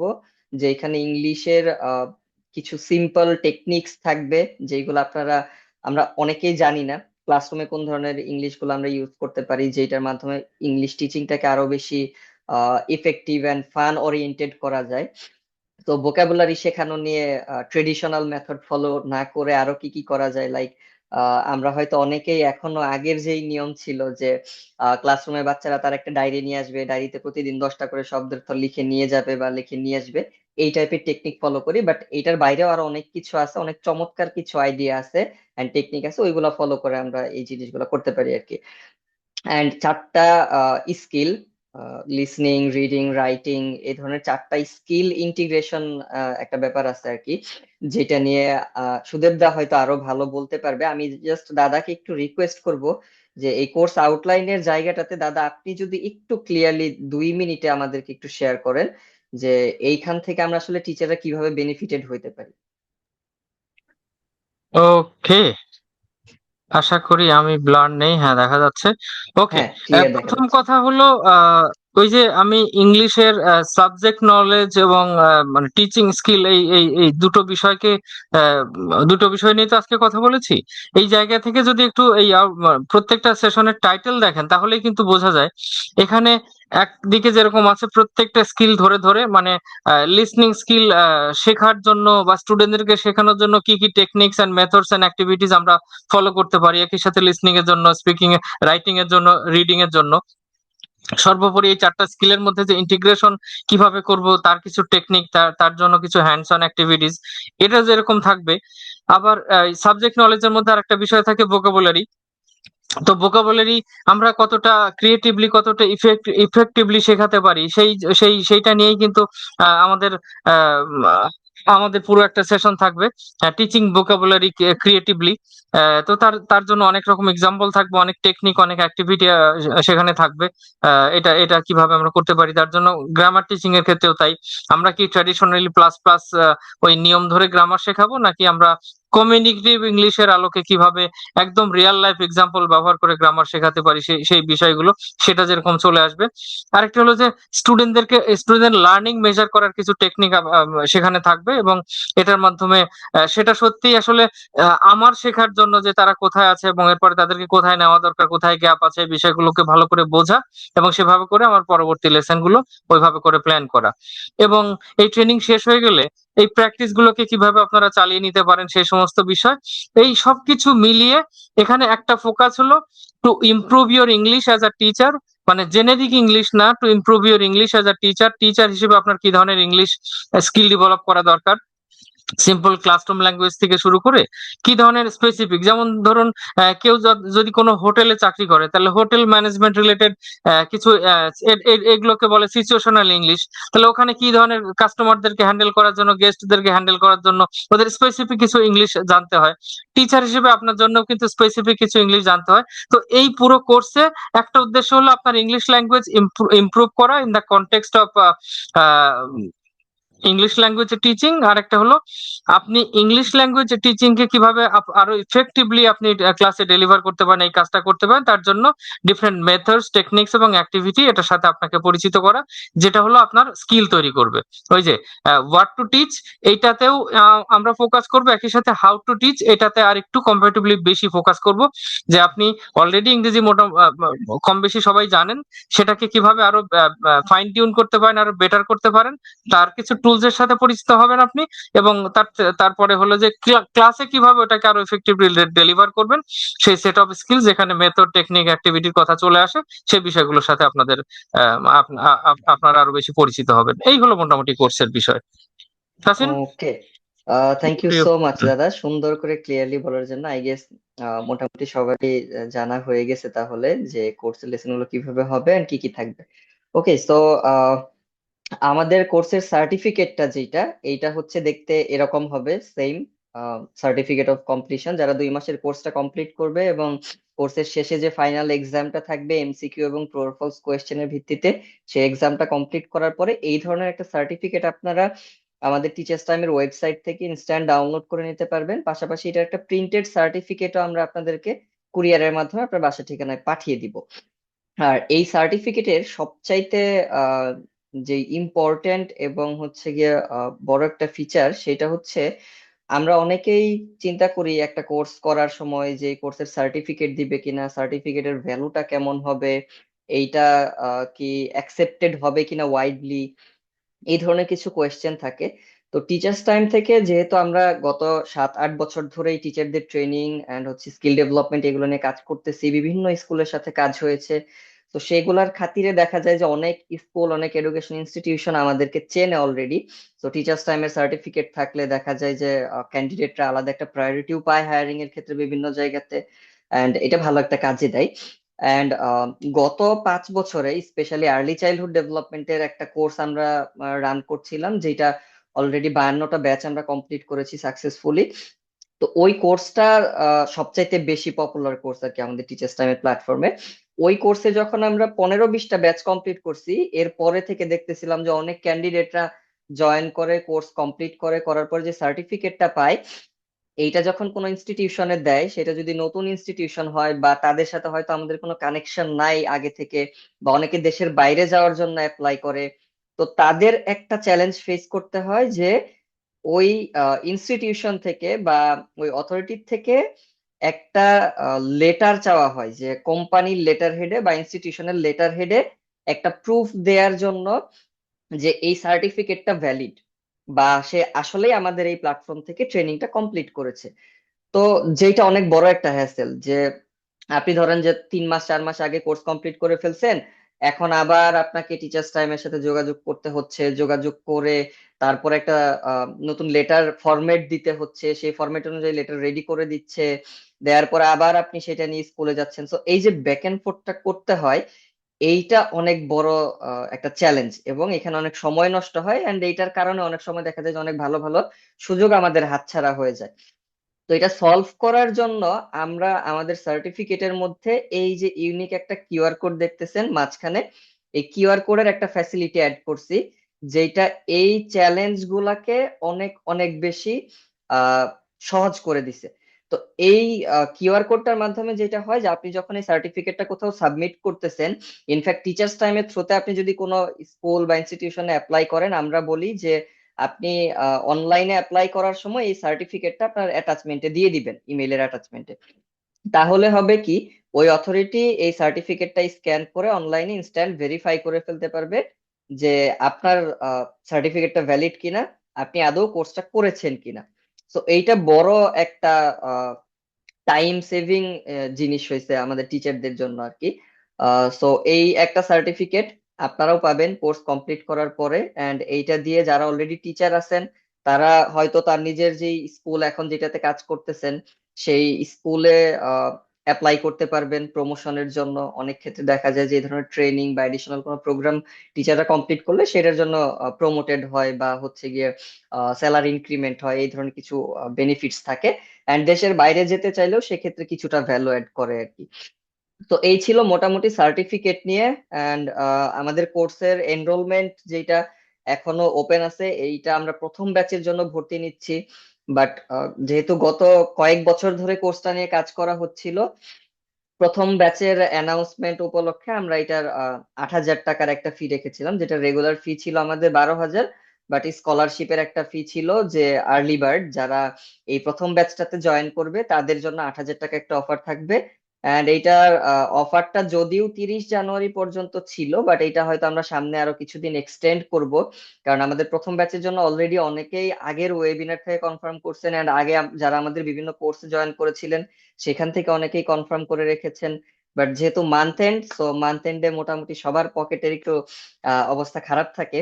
তো সবার রিকোয়েস্টে আমরা এনরোলমেন্টের সময়টা আরেকটু হয়তো বাড়াচ্ছি আর কি। আহ, সময়টা বাড়ানো হলে দেখা যাবে যে ফেব্রুয়ারির ফার্স্ট উইকের মধ্যে হয়তো এনরোলমেন্ট আমরা ক্লোজ করে ফেলবো আর কি। And in the meantime যারা ভর্তি হতে চান আপনারা কোর্সে এনরোল করে ফেলতে পারবেন। এই অফারটা শুধু প্রথম ব্যাচের জন্য থাকবে, পরের ব্যাচগুলোতে হয়তো এই অফার আমরা তখন আর দিতে পারবো না। এন্ড প্রথম ব্যাচে যারা জয়েন করবে তারা আরো স্পেশাল কিছু বেনিফিটস পাবে। লাইক আপনারা যেহেতু প্রথম জয়েন করবেন এই কোর্সে, আপনাদের কাছ থেকে আমরা প্রচুর পরিমাণে শুনবো যে এই যে রেগুলার সেশন গুলা হচ্ছে, লাইক প্রথম সেশনটা হওয়ার পরে আপনাদের থেকে কিছু ফিডব্যাক নিব এবং সেই অনুযায়ী সেকেন্ড সেশন গুলাকে ডিজাইন করা হবে। সো এইভাবে পুরো কোর্সটা ডিজাইন করা হবে, এন্ড কোর্সের একদম শেষে গিয়ে আমরা কিছু সার্ভে করব, আপনাদের কাছ থেকে শুনবো কেমন লেগেছে কোর্সটা। যদি আপনাদের এমন কিছু ফিডব্যাক থাকে যে কোর্সে যদি আরো 2টা লেসন অ্যাড করা হয় তাহলে ভালো হবে। সো পরবর্তী ব্যাচে আমরা 2টা লেসন হয়তো অ্যাড করব, বাট আপনারা যারা ফার্স্ট ব্যাচে থাকবেন তাদেরকে আমরা আবার সেকেন্ড ব্যাচে ওই স্পেশাল যে এডিশন গুলা হবে ওই এডিশনের ক্লাসগুলোতে আপনাদেরকে অ্যাক্সেস দিব আর কি। সো এই টাইপের কিছু স্পেশাল প্রিভিলেজ ডেফিনেটলি আপনাদের জন্য থাকবে। তো এইগুলা মিস করবেন না। And, এইটা হয়তো আপনারা অলরেডি জানেন যে ইনস্টিটিউশন বা যে কোনো এডুকেশন ইনস্টিটিউশনে যারা প্রথম ব্যাচে জয়েন করে তারা কিন্তু সবসময় এক্সট্রা একটা ফ্যাসিলিটিস পায় আর কি। তো এই চান্স মিস করা যাবে না। এন্ড যারা এনরোল করার জন্য ইন্টারেস্টেড তারা হচ্ছে গিয়ে আমাদের হোয়াটসঅ্যাপ গ্রুপটা যেটা আছে, হোয়াটসঅ্যাপ গ্রুপে জাস্ট একটা মেসেজ ড্রপ করে রাখতে পারেন যে আপনি কোর্সে জয়েন করার জন্য ইন্টারেস্টেড বা interested for joining this course. এই টাইপের একটা মেসেজ ড্রপ করে রাখতে পারেন। আমাদের আগের ওয়েবিনার থেকে বেশ কয়েকজন ইন্টারেস্টেড বলেছিলেন। আমাদের কোর্সের কিছু স্ট্রাকচারে আমরা গত ওয়েবিনারের পরে চেঞ্জ নিয়ে এসেছি, and একটু টাইম লাইনটাও বাড়ানো হচ্ছে, যেই কারণে হয়তো অনেকের কাছে কল যায় নাই এখনো। এন্ড আমরা অনেকের কাছ থেকে রেসপন্স পাচ্ছি, একটু সময় লাগছে যোগাযোগ করতে আর কি। বাট ইনশাল্লাহ আমরা এই সামনের সপ্তাহের মধ্যে এনরোলমেন্টটা কমপ্লিট করে ফেলবো যারা জয়েন করার জন্য ইন্টারেস্টেড তাদের। সো এই পর্যন্ত ছিল মোটামুটি কোর্স নিয়ে আলোচনা। আমরা একটু কোয়েশ্চেন আনসারে যাব। এন্ড হচ্ছে গিয়ে যারা কোর্সে জয়েন করার জন্য ইন্টারেস্টেড, আই গেস আপনারা অলরেডি আমাদের হোয়াটসঅ্যাপ গ্রুপটাতে জয়েন্ট আছেন। যদি এখনো কেউ জয়েন না করে থেকে থাকেন বা কেউ মিসিং থেকে থাকেন, তাহলে আমি গ্রুপের লিংকটা আপনাদেরকে একটু দিয়ে দিচ্ছি এখানে চ্যাট বক্সে। এইখানে আপনারা জয়েন করে ফেলতে পারেন। এন্ড এটার মেসেজ অপশনটা ডিসেবল করা ছিল যেহেতু আজকে একটা ওয়েবিনার সেশন ছিল। যেটা হয় যে আগের মেসেজ উপরের দিকে চলে গেলে অনেকেই মিস করে ফেলে আর কি, যে কারণটা অফ করা ছিল, বাট আমি এটা এখন অন করে দিয়েছি। সো আপনারা যারা কোর্সের জন্য ইন্টারেস্টেড গ্রুপে জাস্ট একটা মেসেজ ড্রপ করে রাখতে পারেন। ওকে, আমি গ্রুপের লিংকটাও আপনাদেরকে এখানে জুমের চ্যাট বক্সে দিয়ে দিয়েছি। তো সুদেব দা আছেন আমাদের সাথে। আমরা একটু কোয়েশ্চেন আনসারে যাই, বাট তার আগে মনে হয় দুইটা কোয়েশ্চেন আছে আমার জন্য। একজন জিজ্ঞেস করেছেন, Saida Jannat miss, is this possible to visit your office? জি, আমাদের অফিসে এসে আপনি সরাসরি কথা বলে দেখে তারপর ভর্তি হতে পারবেন। আমাদের অফিস হচ্ছে ধানমন্ডির নয়রেতে, নয়রে মিনা বাজারের পেছনের রোডটাতে। আমি অফিসের অ্যাড্রেসটাও কিছুক্ষণের মধ্যে আপনাদের চ্যাট বক্সে দিয়ে দিচ্ছি। তো অফিস ভিজিটিং এর জন্য অ্যাভেলেবল থাকবে হচ্ছে আমাদের রবিবার থেকে বৃহস্পতিবার পর্যন্ত 10টা থেকে 5টা, এই টাইমটার মধ্যে আর কি। তো যদি আপনি আসতে চান সেক্ষেত্রে এই টাইমের মধ্যেই আমাদের প্রতিনিধিদের সাথে কথা বলে দেন আপনাকে আসতে হবে আর কি। আর একজন জিজ্ঞেস করেছেন, জান্নাতুন নাহার, পিটিআই অথবা বিএড কোর্স ব্যবস্থা আছে কি? আচ্ছা, আমরা বিএড প্রোগ্রাম বা হচ্ছে পিটিআই এর সাথে অ্যাফিলিয়েশনে এখনো কোনো ধরনের ট্রেনিং অফার করছি না। সো সামনের দিকে আমাদের প্ল্যান আছে কিছু ডিপ্লোমা প্রোগ্রাম লঞ্চ করার জন্য আর কি। তো এই আর কি, আপাতত আমরা short course, certificate course and হচ্ছে কিছু রেকর্ডেড কোর্স অফার করতেছি টিচার এন্ড প্যারেন্টদের জন্য। সো এই পর্যন্তই আর কি। আই থিংক আমার end থেকে মোটামুটি সব ডান। কারো কোনো কোয়েশ্চেন থাকলে আমরা সেই কোয়েশ্চেন গুলো এখন নিতে পারি আর কি। এনিওয়ান? আচ্ছা, আপনারা তো বলেছিলেন কভার লেটার এটা শেয়ার করবেন এবং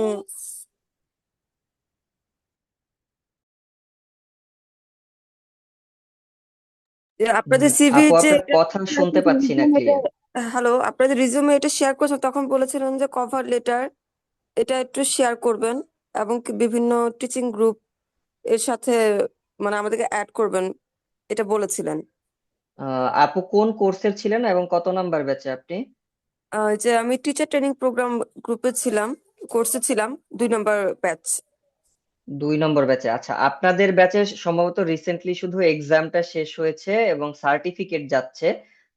সার্টিফিকেট গুলো পেয়ে গেলে দেন আপনাদের যেই গ্রুপটা ছিল ওই গ্রুপ থেকে আপনাদেরকে যেই গ্রাজুয়েটেডদের মেইন গ্রুপ যেটা থাকে, যারা সাকসেসফুলি কোর্স কমপ্লিট করেছে, শুধু তাদেরকে ওই গ্রুপে নেওয়া হবে এন্ড ওইখানে আপনারা এই ধরনের আপডেটস গুলা পাবেন আর কি। এন্ড গ্রুপে অনেকেই জয়েন করে, কোর্সে অনেকেই জয়েন করে। আপনি হয়তো দেখেছেন অলরেডি যে ব্যাচ 2তেও সম্ভবত 60-65 জনের মতো জয়েন করেছিল, বাট সবাই কোর্স কমপ্লিট করেনি।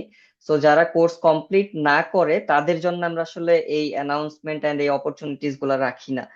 সো আপনাদের আরেকটা গ্রুপে ইনভাইট করা হবে যেটা আমাদের গ্রাজুয়েটেডদের জন্য।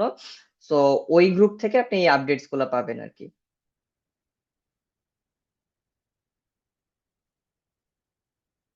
আজকের সেশন নিয়ে কি কারো কোনো কোয়েশ্চেন আছে, বা ইংলিশ ল্যাঙ্গুয়েজ টিচিং এর যে কোর্সটা, এই কোর্সটা নিয়ে কারো কোনো কোয়েশ্চেন আছে কিনা? Hello, Assalamu alaikum. I have a question for the Shudipta. So can I talk? ওয়ালাইকুম আসসালাম। হ্যাঁ, sure.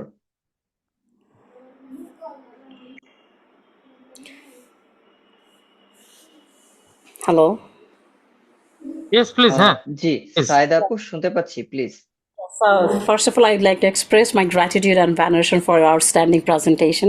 It was absolutely a clear explanation. So, thank you so much. Thank you so much. Yes. So my first question is that you said to your in the slide that is that knowing English and teaching English. I don't know it will be off topic or not, but definitely it's related to teaching. My first question is that some teachers, those who have no exact idea how to deliver the lecture, how to pronounce the word, and what is the exact sentence of this that is lecture structures. So, but nowadays they are delivering speech. They are teaching in online on the platform. So, according to your whole life experience, I would like to know what's your opinion. I'm really depressed nowadays to just what can I say? I seriously don't know that some teachers have no exact sufficient knowledge about it. Whatever it is the spoken English, whatever the kids spoken for kids, or the demonstration, whatever it is, totally without any training, without any sort of ELT, English language teaching related training. But nowadays they are very expert, they are very able to deliver this sort of the teaching. It's, don't you think so, sir? It's really depressing? Okay, thank you for raising this kind of universal issue, but more appropriate for Bangladesh context. Yes, I go with you 100%. In Bangladesh, the generic perception is that if you know English, that is enough to be able to be a good teacher. But that is not the case, and that's why you see people are lecturing because they know the language, and mostly their delivery is lecture based. But this is not truly ELT. This is not exactly English language teaching. If it is effective English language teaching, it has to go with a lot of activities, lot of engagement with students, so variety of activities, so that it is not monotonous, it is more fun oriented, it is more real life linked examples and whatnot.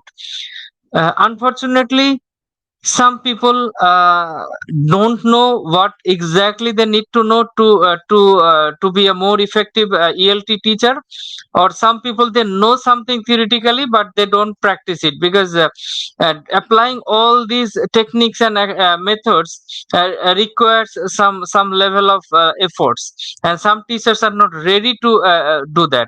And somehow even it is also true that some teachers who are already popular in their kind of traditional approach, I mean, for example, as you mentioned, lecturing, Yeah. they think that I'm already a popular teacher, why should I adopt some other methods and techniques that are what is suggested in terms of English language teaching. So that is something unfortunate, but that is also an opportunity for you and us who have some ideas like how to make any lesson more effective. So if you know how to make it better, so lecture can be a little part of your lesson. Rest of the part will be with variety of activities and techniques and methods, and you can make a difference by applying all these. So it is unfortunate. It is a reality, but it is an opportunity that you can make a difference with some advanced knowledge about ELT. Thank you so much, Thank sir. you. This is the last Thank you. question. This question, according to my experience, so I'd like to know, according to your experience, what's your opinion about it? That is, those who are not literally Department of English, but nowadays they are teaching specifically spoken English, pronunciation, communication. Hmm. They Hmm. ask that how to speak Mhm. English. How is it possible, sir? It's really depressing. As a teacher, I cannot, I'm not ready to accept it. I would like to fight it. That because what should I do? Sir, you also teacher, you also teaching Department of ELT, so you know better than I. So I'm really depressed. That what should I do? I'd like to take the Okay. step. No, no. Thank you for raising this issue. So instead of being depressed, I would say utilize this as an opportunity. And if you can do something with some exact knowledge of ELT, then you can make that difference. And people will see that you know it, and that person who is mainly providing lecture doesn't know it. So you can make the difference. Okay. Thank you. Thank you. Can Thank can we move you. to the next question if there is any? Thank you so much, Saida ma'am. আর কেউ প্রশ্ন করবেন? English, Bangla যেকোনো ভাষায় প্রশ্ন করতে পারেন।